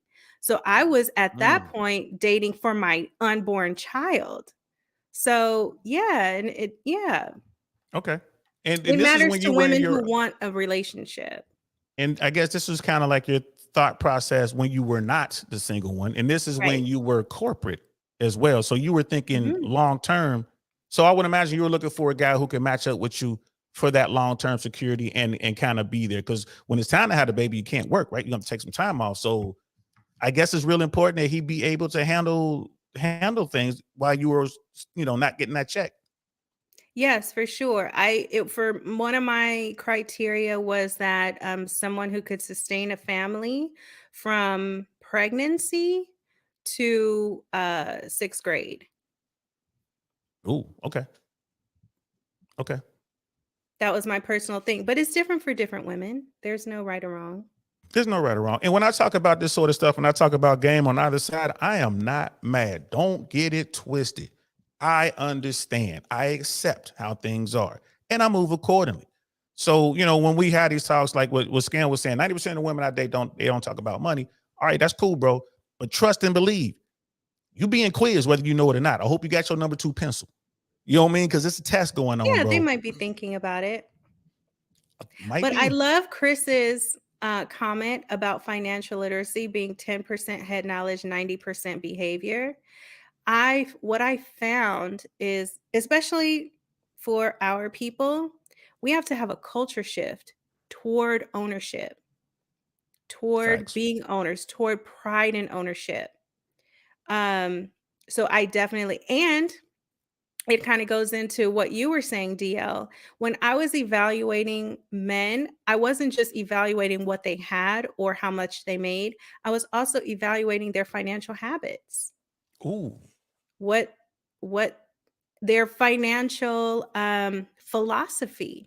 I guess you could say that financial IQ. I'd rather hear that than Yeah. emotional IQ. People talking about, oh, your emotional IQ. I'm like, man, go somewhere with that. But financial IQ, I can take that. Just like you don't like that sexual marketplace thing I be No, I saying. don't like that at all. So that's how I feel about that emotion. But your emotional IQ has to be like, man, I'm about to unplug you right now. I be putting people down in the bottom. Like, man, hush up with that bull. But anyway, thank God you didn't say it. Brother Scan was saying more like 99. Sister Naya's in the building. Shout out to my sis. She's Hi, like, Naya says, Naya. yeah, Naya says hi too. And y'all should be writing these program names down. Stop trying to be cool and learn. Or y'all ain't got to write them down. Just watch this again. All you got to do is team replay and watch it over and over and over again. YouTube will love it. Scam likely. Any programs for cheap people who are looking for a second property? Ooh, that's a great question. I love this question. Thank you, Scam. And hello, Scam. Yes. Did you know that for many programs, especially the federal programs, being a quote unquote first time home buyer and receiving, the benefit of those programs also applies to people who have not purchased in the past 7 years. So there are some first-time homebuyer programs that are actually called that, and you can already have owned a property prior and still qualify for those programs. Wow, that's what's up. And I was watching my good friends, Fresh and Fit. I know some people hate them, some people love them. But during their daytime shows, they talk about finances, they talk about budgeting, they talk about home ownership, buying homes and buying multifamilies. They're talking about it right now. as a matter of fact, right? So they were saying that you can actually use the FHA multiple times, up to 3 times. Is that correct or no? I'm not sure. I have to check. Again, the buyers that I actually work with qualify very differently than my target audience here. Awesome. But I can check. I appreciate that. I definitely would. Next time we bring you back on here, we can get that question answered. Miss AKA Lady's in the building. She's in the banking world. Miss AKA Lady, the magical question for the day: what are the rates today? And she's down here in Central Florida as well. This is a sharp sister. I don't know if you've worked with her or seen her, like in your chats or anything, or any other people chats. Hey, But Miss AKA Lady. yeah, she be getting down. That's my I people. love her man. hair. That's my people. I done met her in real life too. That's one. Y'all know how I am about that. I can't say I really know you unless we done met in real life. I'm coming to Chicago. I am. We're gonna come to Chicago and you're gonna show me some of those cool spots. Cause yo, the music you be into, sis. Yo, I gotta be there. I gotta feel that. That's a vibe. What the young kids say, it's a vibe. It's a vibe, yo. That one place you went to, the sister on the drums and everything. I mean, that was, and that's you post that on. Bad. Yes, She and was bad. that's on your other channel. That's on I Am the Single One, correct? No, that's not On the Spot. That's on the spot. Okay. All the good stuff is on my On the Spot live channel, guys. Y'all heard it here first. They're about to go over there and subscribe. Please, if one of the mods, could y'all do me a favor and please drop that in the chat. Drop the link to her On the Spot Live and I Am the Single One. Please, I appreciate it. I'm gonna catch up with the chats and we're gonna get to the last video that we had set up, which was Brother Chris Smokey has question. Jay Swans, if you have a car payment $800 and above and you don't own a couple of properties, you doing way too much, but you can't buy what you can afford. That's a fact. That is absolutely a fact. You know what I mean? Brother Chris Smokey have financial literacy is 10%. That's right. We read that already. Brother Dino Dinosaur, all the way over from Hi, Dino Dinosaur. all the way over from UK, man. What is good, fam? Always day one rocking out with me. He loves it when we talk politics, man. He loves to come down on Trump. And I like to come down on the Democrats when they mess up, but they ain't been doing too much wrong lately. They haven't really, they ain't been wilding like that. Yeah. Republicans have been wilding. Like you just can't, you know what I mean? It's like, bro, you gotta say something. The Dems are kind of like in lockstep. Shout out to their leadership. Shout out to Nancy Pelosi keeping them in check. Brother Dino is saying, DL, do you get 0% APR loan deals on new cars in the US? You just put down 10% deposit. It depends on who you're dealing with. They're starting to roll that out now.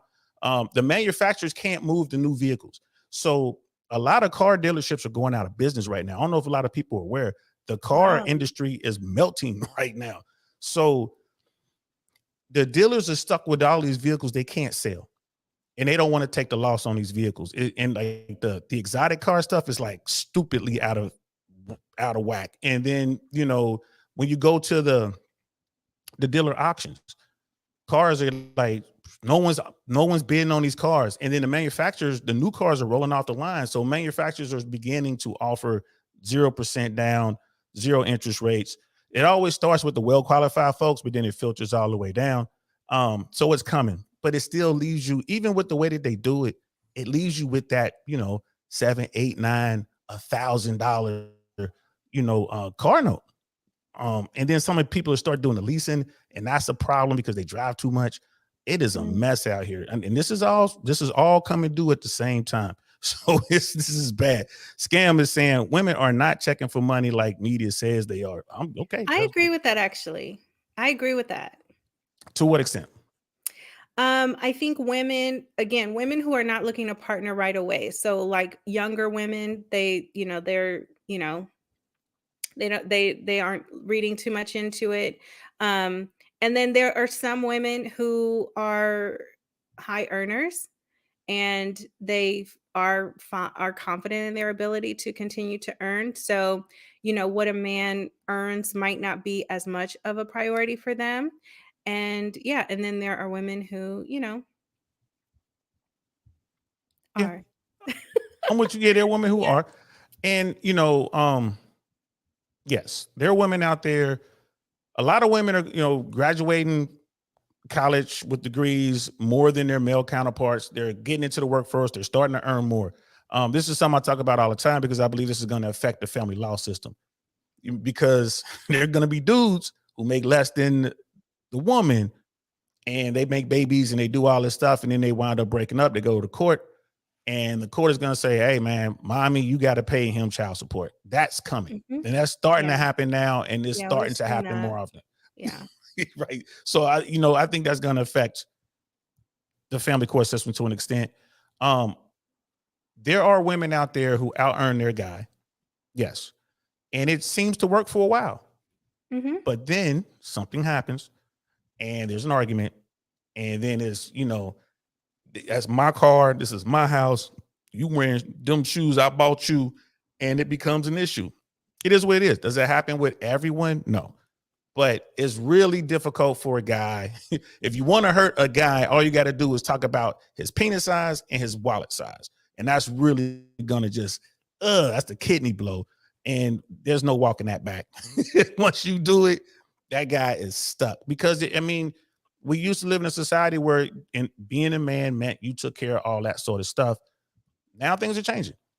Dudes need to level up, be the best person you could be, make as much money as you can, do what you got to do, buy your house, buy your home, because women know, you bring a woman to your house, like, oh, this is you own this, bro, you or don't level tell it her all the you way. own a few. Ooh, or say, oh yeah, my tenant just emailed me. Say, you did what? Exactly. So now that $60,000 you make a year, he only makes $60,000 at his job at Target, but he owns 8 properties and they all cash flow. He has 15 doors. Yes, assets over income. Hey, so you heard it here first. So there you go, Scam. You're right. You're right, bro. And sis right here just verified, because I was about to get on. I'm like, you just said that they check, girl. And now you talking about they don't check. What's going on? We can't do both. Well, we're good. Last good man in Jersey's in the building. What's good, fam? Hey, stopping by to drop a like. Appreciate that. Last good man in Jersey has given up on America. He goes to the Thailand, Philippines. Which one is it, bro? Thailand, Philippines? Yeah. He's over there. Like, he loves it over there. Oh, it's beautiful. I mean, I haven't been. I plan to go to the Philippines. I plan to hit Thailand. I'm just waiting for my daughter to get out of high school before I start traveling again like crazy. And those are long flights too. Like, if you go, you want to spend some time over there. Yeah. But yeah, I'm quick to go to South America. I'm quick to go to Europe. But I haven't been there yet. And I love Japan. Someone was asking me the other day, like, man, what's your favorite city? And I'm like, well, my favorite city in America is Miami, of course. I'm a huge fan of Medellin, but Tokyo, that was it. Tokyo was amazing. I'm like, you know what? I can see myself, if Tokyo wasn't so far away, I can see myself over there. You would go every weekend. Oh my God. If I could be, And Tokyo is about as expensive as maybe Chicago, LA, somewhere in there. Not quite as much as New York. It is in parts, but you can go parts of Tokyo is real expensive. Other parts, not so much. And when you look at the rest of Japan, you can kind of go and live somewhere and it's not that expensive. Man, I had a great time over there. I ain't gonna lie to you. And Jay Swan's got on me like, yo, bro, if you're gonna flex for me, do it the right way. Don't tell him about the golf course. Big boy style. Yeah, man, can't tell him everything, bro. Can't tell him everything. You know what I mean? Look, Scam Black was like, damn, I won't qualify. I don't know where that was in our conversation. I'm not sure what he was saying, but Scam was doing pretty good for himself. He qualifies on all fronts. Yeah. All right, we're gonna move the story. I'm gonna show all the chats. Of course, I'll read any super chats or super stickers, but I'm just gonna show the rest because we got one last part and then we gotta go because I don't want to keep Sister I Am busy. I know she got stuff to do, but I wanted to talk about this last part with in the news with this court thing. I'm gonna pull up breaking points, and then you can kind of tell me and tell the rest of us what's going on. What does this mean for your business? And and how is this going to affect America in your opinion? Let's check this out. This is breaking points, y'all. Please go over and check them out. Like and subscribe. This is one of my top tier news sources. I like what they're doing over there with Sagar and Crystal. Check this out. This up there on the screen. The real estate industry right now is in a state of complete turmoil after a federal after a lawsuit in federal court found that there was a scheme by the National Realtors Association to inflate commissions. Now, the changes that could come to the business as a result of this lawsuit and of the successful verdict after a Kansas City jury found that these National Association of Realtors and major brokers, quote, conspired to keep commissions artificially high, could lead to a complete change in the way that the realtor business itself works, could lower housing prices, but also could shake up a huge section of the U.S. economy. So what this piece really gets into is that a settlement between the National Association of Realtors and these people who sued, basically to say that their prices were artificially high, opens up case law and future lawsuits and changes to the real estate, which means that they would have to change the way that the current commissions are split. And what it comes down. So far, is he kind of correct in what he's saying? Because later on he says he's no expert. He's doing his best to explain it. So what's Yeah. going on with this thing? Yeah, from that clip, I can tell he didn't read the case, and I've only read a portion of the case. But this basically was a suit. I think it was actually a seller suit. So what happens typically in many transactions is that the seller's agent is paid a commission. For most transactions, the buyer has an agent, the seller has an agent. And then when the deal closes, the seller's agent is paid a commission, and then they pay a portion of that commission to the buyer's agent. And that's how the buyer's agent gets paid. Now, it's against the law for agents in any locale or within a company to conspire to keep rates at a to basically to dictate rates. So essentially what an agent's commission can be is really whatever you negotiate with the seller, Well, right? so legally, if I get Mhm. an agent to get a home, I can say, well, look, we're gonna do this. You're only gonna get Yes. 1.5%. Yes. And And if I they could say no, I say, just move I'm on to going to the work next one. with you. Exactly. And I can say, well, I don't, I'm not interested in moving forward. Right. Um, So that's basically how it happens.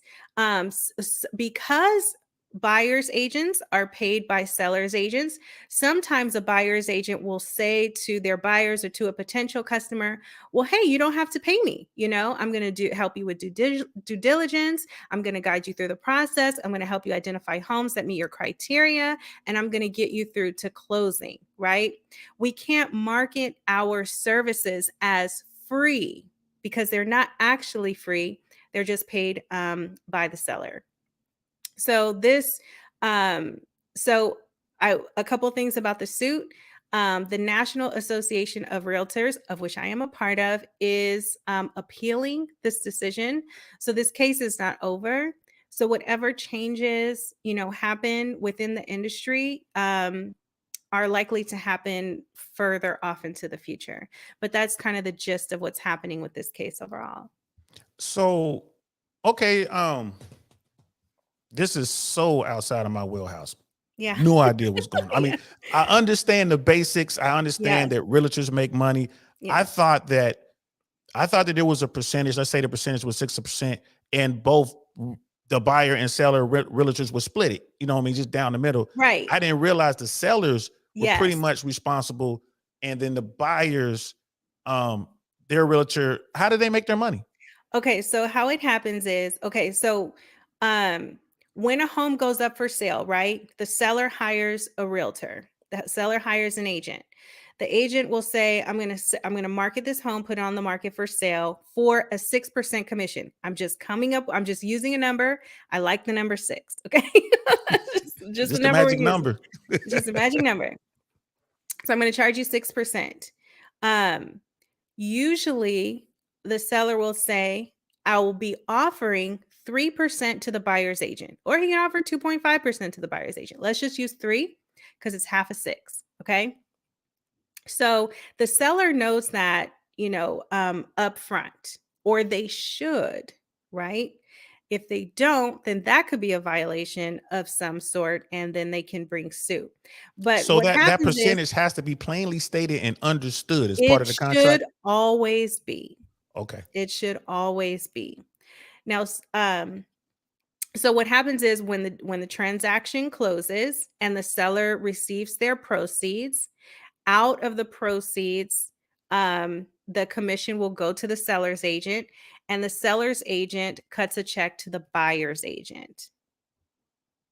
Okay. And that's how they get paid. So Because so the law is this should be clear for customers. Customers should understand this. This shouldn't be like mysterious or weird for customers. And so that's the law and that's how it should be. And I agree with that. Okay. Now, and that's ironclad in the contract. So once you sign on the dotted line and you have a horrible realtor, what's your recourse? Like you got a horrible realtor, As they a sell your seller, property as a seller. So when you sign a contract with a realtor, it's for a specific amount of time. So it's not forever. So you're going to market my property for 60 days.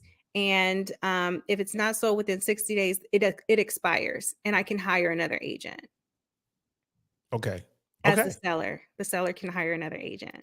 Sorry. I want to make sure I'm using correct language here. All right, that's cool. And I really appreciate this because I really don't know. Like Jay Swans and they always break it down because they bought multiple homes and they, you know what I mean? And me, I'm just kind of like, how much? Yeah, Why am I paying these people? you could say, hey, let's try this for 60 days. Your contract is for 60 days. It expires if there's no buyer. Now it will say though, so if during those 60 days, I sent, I procured, a buyer, and then after the contract is up, if that buyer buys that house, I'm still entitled to commission. But you can move on and work with someone else if you would like. All right, and like Jay Swan says, read your contract, people, and that goes with Read your everything you contract. sign. Yes. I wish I'd have read my Army contract better. And then, brother, this goes back to all the way to brother Chris Smokey has questions. He's like, question for you: the NAR Missouri ruling saying a seller no longer pays the buyer's agent. What do you think of that? I like not paying the buyer's agent. Why should I? Riddle me that. Okay. This is the way that it's worked forever. And I don't want to be the guys like, oh, this is how we've been doing it. We need to continue doing it. My fear with sellers not paying buyers agents or sellers agents not sharing that commission is that now buyers, especially middle and low income buyers, will have to pay me a retainer before I help them with anything. Like an attorney. Exactly. Now, how would that work? So that's, in my opinion, it's going to work like this. You call me, you say, hey, I want to help you with that. And I'll say, oh, there's been this change and buyer's agents are no longer paid by seller's agents. So I need $1,000 retainer before I take you out to see anything. And I need you as the buyer to sign a contract, which that isn't weird. Right now, a lot of buyers sign contracts with their agents, just saying that you represent me exclusively, right? Because there's no side realtors. So you'll that was a joke. Is that like a side chick? Like you my side realtor, you my side realtor right here. Exactly. You know no side realtor. My real realtor over here don't say nothing. Y'all over here you should work with your realtor exclusively. So in my opinion, it has the potential to make people who, and by the way, let me finish my thought. It has the potential to add a barrier for middle and low income buyers because now they're having to, they have to pay their buyer's agent up front.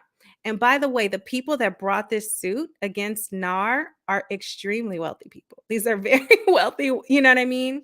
Yeah, I mean, even the fight. Yeah, even the fight. It's been at least a few years. And so if you can think of what they're paying in attorney fees. So I think in my opinion, I feel like it works well, but I also agree with NAR's policy, which everyone should be adhering to. So let me play devil's advocate here. Because again, this is outside my wheelhouse. I'm just learning what you're telling me and everything you're saying makes sense. Yeah. So I'm the average American man. Let's say I am 42 years old. I don't have any kids.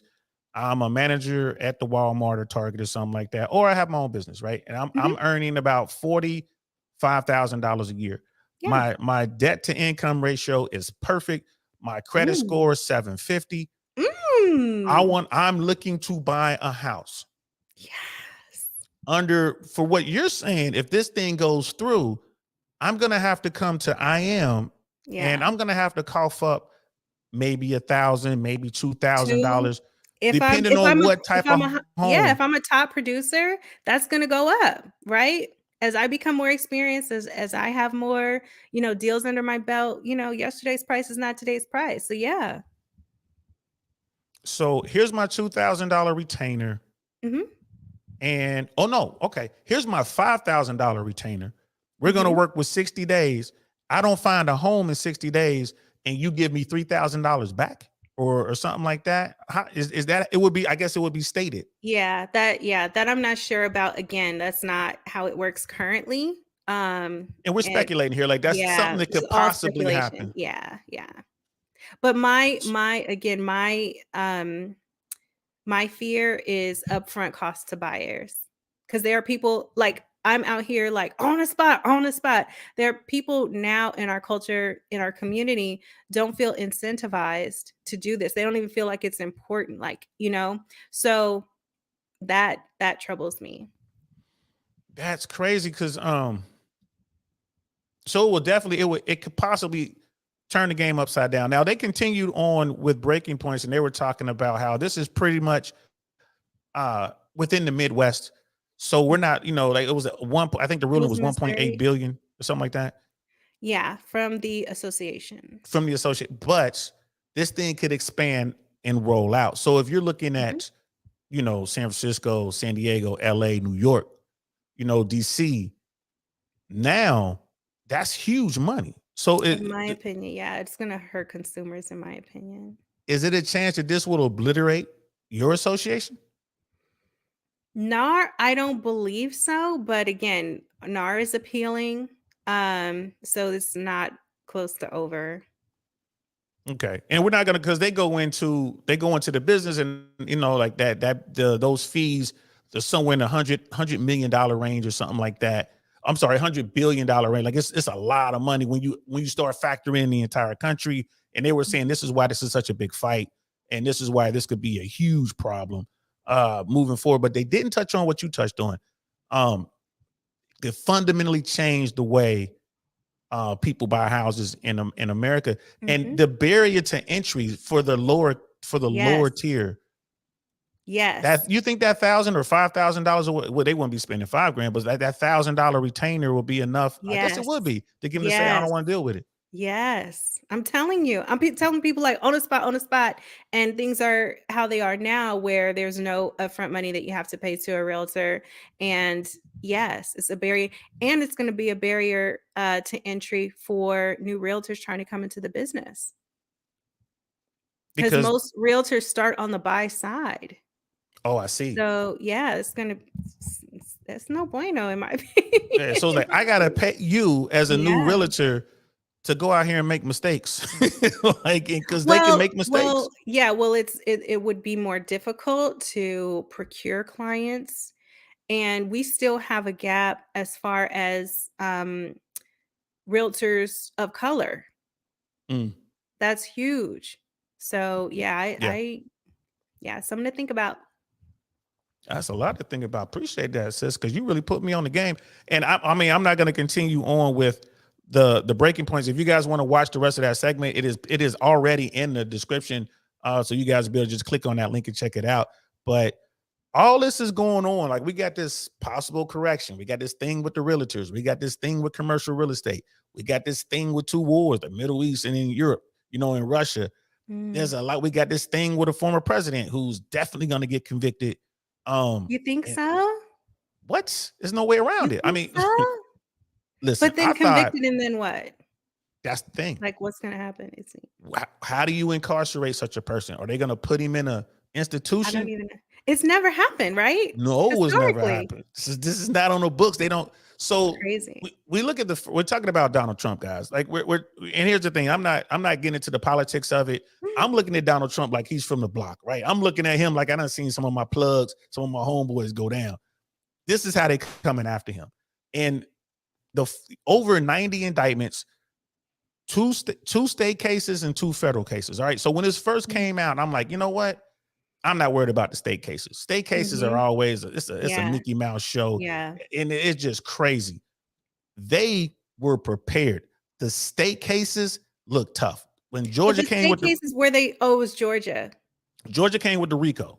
Okay. And that was the tampering with the election. And they came with the RICO and they managed to get all sorts of people to flip. So that's not looking good. When you Yeah. have 3 of your lawyers who were like your lieutenants, I was in gonna this- say, like, how did they get his attorneys? 3 of them. He got That's they crazy. got 3 of them. He really And more PO'd people are those flipping. attorneys. Well, he didn't pay them. The problem was they were Oh. looking at this. They were looking at the that's Trump's. That's how he does business. So you're working with a guy, like, you got to know his reputation. You're working with this guy. Y'all going in here doing this stuff. You're an attorney. You know you're doing something wrong, and you thinking, well, he gonna cover these legal expenses when when we get to the shooting part of this. He's not paying any legal expenses. So all of them were like, well, why am I gonna? I'm not gonna Protect lose him. everything. So all right, we'll flip. And they gave him Wow. such a sweetheart deal because not only did they have to say, like, yeah, we broke the law, we are Mhm. admitting to these crimes, this is what we did, but Georgia they have a thing on their books. If it's your first time as a felon, they won't make it a real felony. In order, it's not a real felony because you cooperating with us. So we're Okay. gonna give you this. So they don't have to put mark that I'm a convicted felon on any Mm. forms. Mm. Sweetheart deal for them. And they're Yeah. gonna be able to write books and all kind of stuff, I think. So it's like it's all over. So 3 of his attorneys are like, yeah, he did it. That's Georgia, right? It's a lot going on with that case. Now I'm like, okay, Georgia's the problem. New York, it's the other state case. That's when he the was state I was yes, thinking when he about. was inflating and deflating his net worth to get loans and get this and get better terms. All right, so what's New York doing? New York, if they're successful, they're gonna seize assets. That's Mhm. what they're doing. So they're going to take Mar-a-Lago. They're going to take Trump Towers. They're going to take the assets he has in his current corporations and then bar him from doing business ever again in New York, which means he has shut down all of his corporations because they're all incorporated out of New York. Mm. So they're going to disrupt his money. These are the state cases. I thought the state cases would be a joke. I thought they'd be like, man, they're going to kick that, man. They ain't going nowhere. Now the feds, right? I got to deal with the Fed cases. The U.S. federal government, when it comes to going to trial, they have something like a 98% conviction rate. 98% of the time or more, they get a conviction. And Yeah, normally the it feds, comes, yeah. yes, it comes through a plea. So the one in Miami is all about the documents he had, the secret documents, the ultra secret documents he shouldn't have had, right? Mm-hmm. They already got him on tape saying, I know I got these documents. I know I'm not supposed to have these documents. If I were president, I could declassify these documents, but I'm not president. And the feds found the documents where they said they would be because he said he didn't have them or whatever. That's done. That's you But- ain't getting past that. But for the federal, is he being tried by a jury or a judge? The New York state case is a judge. Mm-hmm. Georgia, I'm not sure how they're gonna do it. I think it's gonna be a jury, but they're right now getting all the deals from everybody. With the 2 Fed cases, I don't know. I think it's gonna be juries, but we have to wait and see. Juries, you never know with juries, though. You never know with juries, but one's in Miami and the other's in DC. The one in DC is about January 6th. And if it's a jury trial about January 6th in DC, he's done. And here's the thing. Everyone involved, again, they're flipping people. They're going to continue to flip people on the Wow. federal Yeah, side. yeah. They already got his lawyers in the documents trial in Miami. 2 of his lawyers already flipped and gave up all of their notes. So, I mean, when you talk about open and shut, like he is not going to beat all these cases. So, okay, the question now becomes, what are you going to do with him? All right, he's convicted. Now what?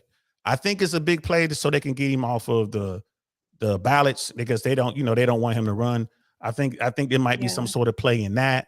I don't know legally if that's a That's what play I or thought not. initially. I was like, they're trying to draw this out to 24 so that he can't, he's all tied up.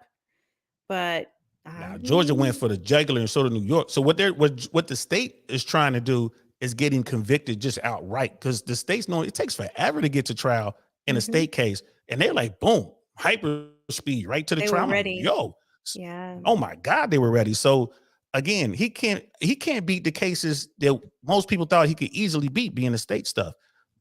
So here's the thing. So if he gets convicted at the federal level, right now you get into all these, what could possibly happen, right?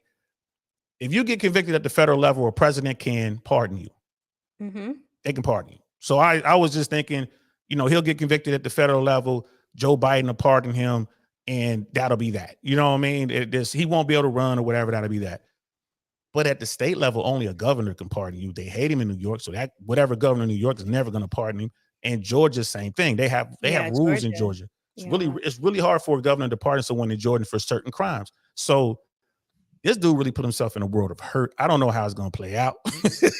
You know what I mean? I don't know how it's going to play out, but yeah, that's wild. Thanks for the update. That was a lot of stuff because I haven't been following it. Oh yeah, I'm following it. I got to follow it. I'm like, they going to lock dude up. He's really going to be done. He's going to be the Don. He's like a real drug dealer. You know what I'm saying? Like he wanted to be like a rapper. He a rapper now because he's facing these cases. He ain't getting out. So we'll see. How do you lock up a president? That's the question. We'll see. Brother Jay Swans, we're gonna wrap up here, guys. We're gonna read the interviews. We're gonna read the comments and wrap this up. Brother Jay Swans, interview your realtors. Treat them like your employees because they are. They work for you, but be prepared to do your part as well. Clean your damn house before you list it, or hire somebody to clean it. You got some horror stories on that? You got people that don't want to clean their dirty house? Oh my God, I've thrown away clothing and shoes after walking through a house because of its condition. You lying? Yes. That bad? It's crazy. Next, put on a bubble suit. Put on a bubble suit. Just walk in there. Just yeah. True story. I have a true story about this too. Oh, go ahead. Our houses with solar panels hard to sell. Actually, I took a couple. We were seeing 4 different houses, and we walked in this house, and it was owned by another realtor. And she said, "Yeah, we put the solar panels on, and now our electricity bill is $15 a month." And my buyers wrote on that. They wrote an offer for that property. So yes, solar panels is good, especially if you know the change in your usage. Look, solar panels are so good. I know people that got solar panels and sold their cars and got electric cars because they were saving so much money with the solar panels. And they just plug the cars in. And now they ain't paying gas and all that other stuff too. No, I mean, y'all better get with the program. Brother Chris Smokey has but don't you think there's something wrong with the seller having to pay an agent who does not represent the seller's best interest? I see your point with how it can make things difficult, though. Mm-hmm. Any response to Brother Chris, or are you just kind of I'm not sure. I don't. The way that it's set up, because so what I didn't explain is everybody's accountability, right?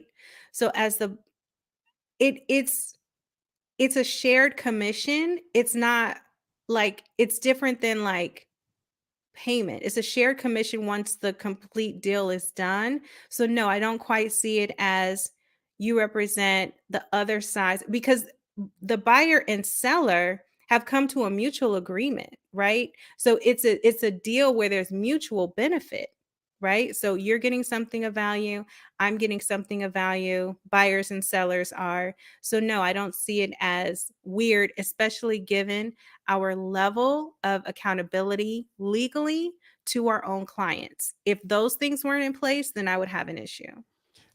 As an agent, so agent to agent, you can't just negotiate that split. You have to tell the seller beforehand what the split's going to be. Yes.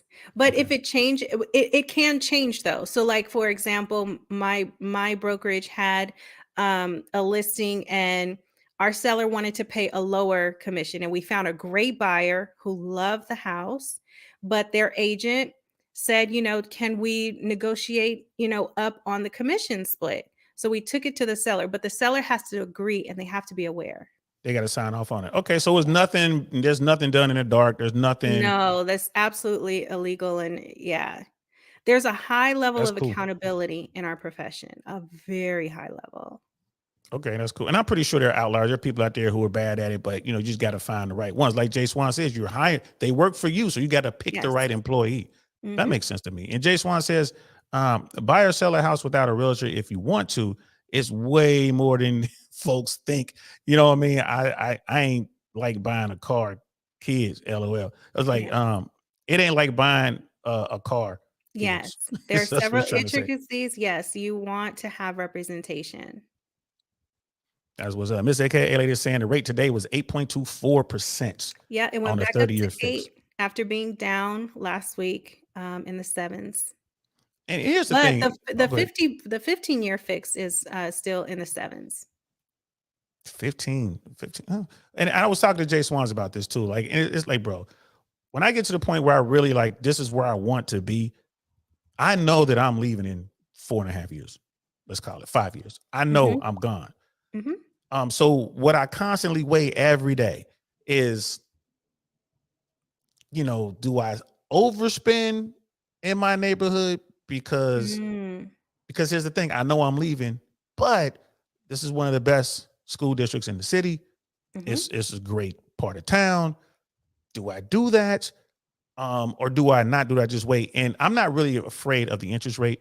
I don't Mhm. care if it were 10%, to be honest with you, Yeah. because at the end of the day, in this type of area, I know I'm going to be able to get a good Mhm. deal or just rent it until it levels out again. Mhm. If it means holding on to it for 30 years, I just give it to my daughter. So, Yeah. you can't lose. It's an asset, right? It's not a thing, right? It's Yeah, not a car that's going to depreciate and be worth nothing and not be able to run. It's an asset. It's a real asset. it really is. And Brother Dino was saying a judge in New York has already found him guilty, and he's talking about that's about Trump. Yeah, and they're just kind of work out the rest of it. The trial is to reach his fine value, and yeah, they're already in hundreds of millions of dollars is what they're looking at. So they're I think this is a ploy to attack his assets. That's going back to the Trump thing. Mhm. If New York is successful, Donald Trump will have a very, very hard time defending himself in the rest of those cases. That's the Mhm. thing. And that's how they go after. Listen, y'all want to know how the feds go after the plug, the kingpins? They shut off their money. That's Yeah. how they do it. They shut off their money. So they can't defend themselves. They can't do anything. Then they lock them up. So now they're Mhm. inside. They can't make bail. They can't get out. They can't get access to their money or legal people. And it's just, they're more apt to say, you know what, I'll just say I did this, let me, I just do this little time and get out or whatever. That's how they Mhm. do it. And they're using those same tactics, in my opinion, on Trump. I'm not a fan of Trump. I just want to be clear on this, y'all. I'm not a Trump guy. I'm just looking at it. It's like, they got him like another hustler. You see what they did to, the rappers back in the day, back in the 70s and 80s, they had a nickname for Donald Trump. You know what they called him? What? Richie Rich. Okay, From Richie like the Rich. cartoon Richie Rich. Yeah, how much because every day like you would ride around with Donald Trump and he would point like, I own that and I own that and Mhm. this is mine and I got gold toilet Yeah, seats. He's like, yeah, rappers he's like, used to love Trump. they still do. It's crazy. You know what I mean? Like Jay Swan's like, brother's gonna get that cornbread. Yeah, he's gonna get locked up. Miss AKA lady, she's like, I have sold a couple of my homes and having a well-staged home and Mhm. professional photos got me amazing offers. You Yes. gotta have the best pictures in your listing price range. Is that really Pictures sell important? homes. Yes, pictures and emotions still sell homes. So whatever you can do to convey like those fake apples, like whatever, whatever, a magazine and a pair of glasses on top, like our staging team, yeah, magic. You say magic. And then Miss Mhm. AKA lady continues, you got to be careful with solar panels though. Mhm. I walked away from a deal because there was a $50,000 second lien on a home for the solar panels Oh, that wow. I would have had to assume. Yeah. Does that If break a lot of deals? And how do you find that? I guess that's when I It's guess the part of title due companies. diligence. Yeah, it's Okay. part of due diligence. So between your realtor, your attorney, and the title company, these kinds of things will always be uncovered. All right. Always. All right. But yeah, for sure. And brother Chris Smokey, he was like, okay, makes sense. Never heard it explained that way like that before. Thanks. See, look, you My turning people pleasure, around. Chris. Turning people around. And Mr. K, it's like, if I plan to live somewhere more than 2 years, then I'm buying. I don't consider buying a home a long-term decision. Oh, Mhm. because most people do. Oh, that's Yes. cool. Once Yeah. I'm out of the capital gains tax period, I will sell and get my mortgage back. So tell me Mhm. about that. What's this capital gains period? What's that? I do not discuss capital gains law and I mean not on the internet. Not on the Okay.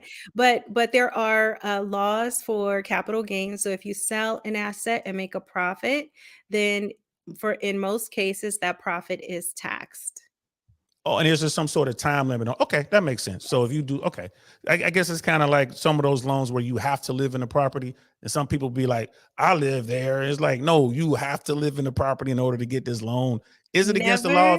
Never, ever defraud a financial institution, a mortgage institution, or the government, ever. There you go. Yeah, y'all hear that? Always, Don't. always, always, always, always represent the truth and facts. If they say you got to live in there, you better put your butt in there. That's Yes. what we saying. Do not And play brother with Chris, it. don't play with it. 8.24% great merciful crap. And that's from my favorite Marine. One of my That's favorite Marines. today. That's today. It could change tomorrow. It could go up Yep. though. It could go up. Jay Swans, we just buy when Nair says buy and sell when she says sell. It's the queen. Hey, RP guys, some women are effing great with money. Mhm. LOL. Here's the thing about that. When people talk about the RP guys, man, and I talk to Jay Swans about this all the time, man. The vast majority of the RP dudes are looking for a woman. They would love to have a woman lay their clothes out for them and be there for good decisions, provided they know what they're talking about. They would Mhm. love to have it. They're trying to find it. They're just not having any success doing it. And then their whole red pill is about talking about why the disparity, and I'm just here to tell y'all, man, it's a lot of folks. I'm like, look, the landscape has changed, and that's a fact. There are a lot of people out there who they see what they think they want, and they want more than they say they deserve everything, but they don't really rate for it. And they will pass on guys at their level that they could build with to get to those things. They rather run to the guys who gonna sell them a bill of goods, you know what I mean, and get what they want and then run away. So it is what it is. The game is just hard out there. So I tell these dudes, level yourself up, do what Sister I Am said, get you some property, you know what I mean? Have your home, have your doors out there, and guess what? You know how to talk and you can see through the BS. Guess what? They're gonna start talking to you, they're gonna come at you because you are a landowner at that point. You know what I And mean? I would also say to all my red pill guys out there, since I'm on a red pill platform this evening, that if you're looking for a wonderful woman who's great with money, who is a visionary, who has, real skill when it comes to money and knowledge and know-how, it's a great strategy to be very nice and kind to women. They like that, especially the ones with a great head on their shoulders. If she is a thinker, if she loves and values herself, which is definitely a sign of a good woman, be nice to them. Yes, you want to be nice to them, but you also want to be careful because if you get one of those women who will take advantage of you simply because you're nice and bro, she did you a favor. There are a lot of women out there who will just, oh my God, he's just too nice, and they will treat you horribly. And these guys don't have enough pride in themselves or enough confidence in themselves to walk away. Be careful, fellas, because y'all all out there wanting these dimes, and the vast majority of y'all don't know what it means to deal with a true 10. They are a pain in the ass. I mean, tell you, bro, and I had a couple in my day. They are a pain in the ass. The best women I've ever come across in my travels were always the 6'7s, the 5, 6, 7s, right? Those are the ones. Those are the ones because they're gonna grow with you. They're gonna invest in you. They're not gonna hesitate because they're gonna be like, you know what? We are a team. And those are the women you want. But all these guys, they go out here, they go to a nightclub. Oh man, I got this baddie at the nightclub. Like, I just start laughing. Like, okay, this is gonna be funny. Sit back and watch the train wreck. That's how I get down. You Please about to say don't something, love? describe a woman as a 6 or a 7 and expect her to bring value to your life. Why not? That's a 6 and a 7 is two notches above average. That's a good catch. Think about it when we use numbers, right? We're not using numbers to disparage people or make people feel bad. We But have to that's have the a meaning. effect. That's the effect, right? So there's intent versus impact. You have to listen. We don't like this language. Like it's not and to and to and to rate women on looks, right? And also say that this is the woman that's going to bring the most value to your life. A good woman doesn't only add wealth, she adds years to your life. So please position yourself in the public space as someone who respects women. That's very important because a woman that respects herself, which again is the mark of a good woman, won't like that. She's not gonna like it. She might not like it. Now, and I will say this. This whole thing that's going on with red pill and all this and MRA, like the men's rights activists and all this other kind of stuff. This is the new phase of it, right? It's on the internet. Generally speaking, when men had these conversations, they're using numbers or whatever, the women aren't sitting there. They're not sitting there. This whole thing with Kevin Samuels doing what he was doing, making his money, making his points, I could get people were getting mad. I've only once in my life told a woman she was like a 7. I think I said 7.5. The reason I did it, right? We were out, we were in a nightclub. She was way too full of herself. She was walking around acting a certain way. And then she came up to me thinking I was going to be like the 20 guys before me and was just going to be running around like, oh my God, you're so beautiful. She asked me, well, I'm like, you're 7.5. And you're right. Her night was ruined. But guess what? She ruined my night. So yeah, I did it on purpose. I did it on purpose. Fellas. Thank you for You your shouldn't- honesty. No, I'm being 100. I don't ask women about what's your body count? Are you kidding me? I don't ask women I don't rate women like rate yourself. Are you kidding me? I sit back and I listen. This is what I tell dudes. You sit back and listen. That's where the game begins, right? This particular woman on this particular night, she was on one, right? She was mad because I told her the truth. She was a 7.5, really a 7, right? She ain't gonna just keep it 100. But she was out in this little la-la fairy tale land, wasting people time, trying to hustle me for drinks. I watched her hustle all the other dudes for drinks and whatever. She pushed the wrong button that night. And she got what she deserved, in my opinion. And she was hurt. She left the spot. You know, man. Like, well, here's the thing. She asked me to rate her. Now, what am I supposed to do? Like, she asked me to rate her. So I gave her a rating. And it was an accurate rating, especially in that house that night. It was accurate. If we would have been in Miami, she would have been really upset with the answer. So I don't recommend the guys do that. Most guys don't have the ability to do that. Can I get some podcasts in the building? What's good, bro? Oh, Dame is in the house. It's like younger women are absolutely checking for money. He said that a long time ago. This is my first opportunity to get that because Scan was saying something to you about name women that check for money or something like that. I don't know. But anyway, y'all can go back and forth with Brother D. But that's pretty much it, guys. I want to thank you so much, Sis, for breaking this all the way down. I lost my place with the chats, and I'm trying to find it. Oh, here it is. I found it. So I can show the rest. Sis, I really want to thank you for that. And I do appreciate your input on the red pill stuff. I do tell guys, don't go up to women and ask them or say the things that we're talking about when we're trying to coach y'all up. I can't believe these guys actually would do that. I'm like, what are you talking to her about stuff like that for? Well, I was talking about sexual marketplace value and we was talking about what? So, to her, why? Like, that's the dumbest thing you could possibly do. And they just sit there like, well, I didn't know. Like, Jesus, like, this is why she didn't see you in the first place. You know what? Maybe you should be invisible, bro. Get back in the basement. So we're equal over here. We keep it 100 over here. So what are your final thoughts, sis? I'll give you the full screen so you give your final thoughts. My final thoughts is that I really appreciate DL for having me and for everyone in the chat. As I said, I know you guys are more savvy people who own quite a bit at this point, and congratulations, to you all for that. I celebrate your success. I wish you continued success, and I'd like to thank you all. My mission is super important to me. It's really, really, really like the heart of my life is helping our people in this way. So thank you so much for your time and attention. And I can be found at On a Spot. And we got you. We got the links in here. Thanks to Brother Pitney. He dropped those links. Thank you so much, brother. This was very, very informative, sis. I'm planning an event for Q2 in Miami. We might have to bring you down to Miami so you can speak. It's going to be a lot of the younger dudes, and hopefully we'll get some females to show up too.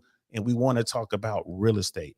We've started our own kind of TED Talk thing, and That's cool. so yeah, so we definitely gonna talk. We talk about everything, right? So for the real estate talk, try to get you down there, try to get Miss AKA lady down there if we can, because from the bank side or whatever. Because I Mhm. like to try to keep the love within the family. Of course, we got folks down there, because I would just reach out to Suzette Speaks and she'll put me on to everyone I need for that, for that event. But we would love to have you down there because it does take a generational shift.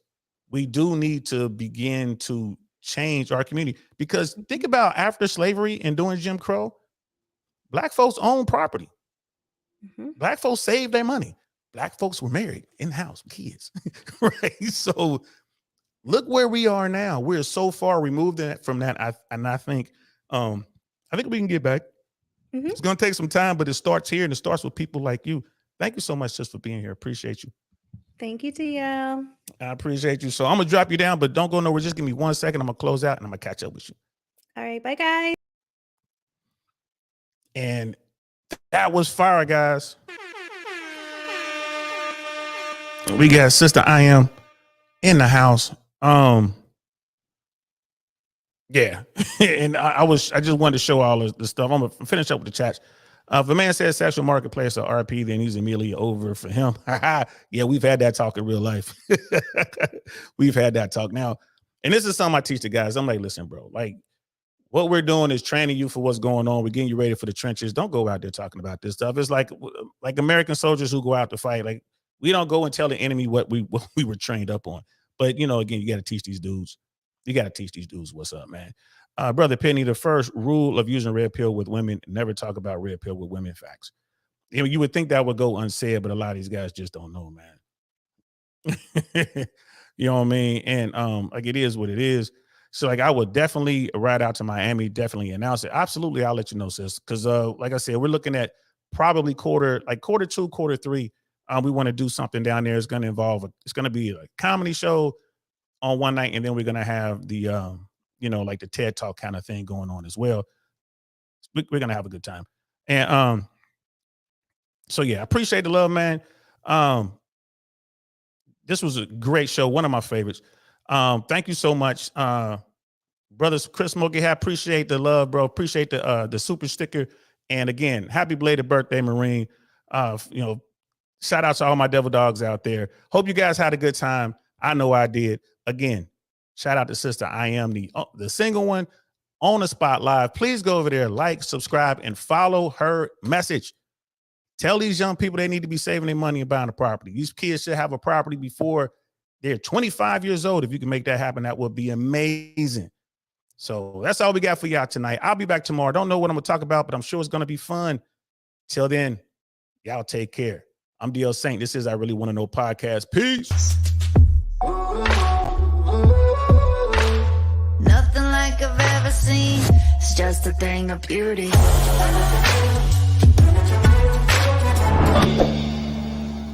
Darn, that's the end.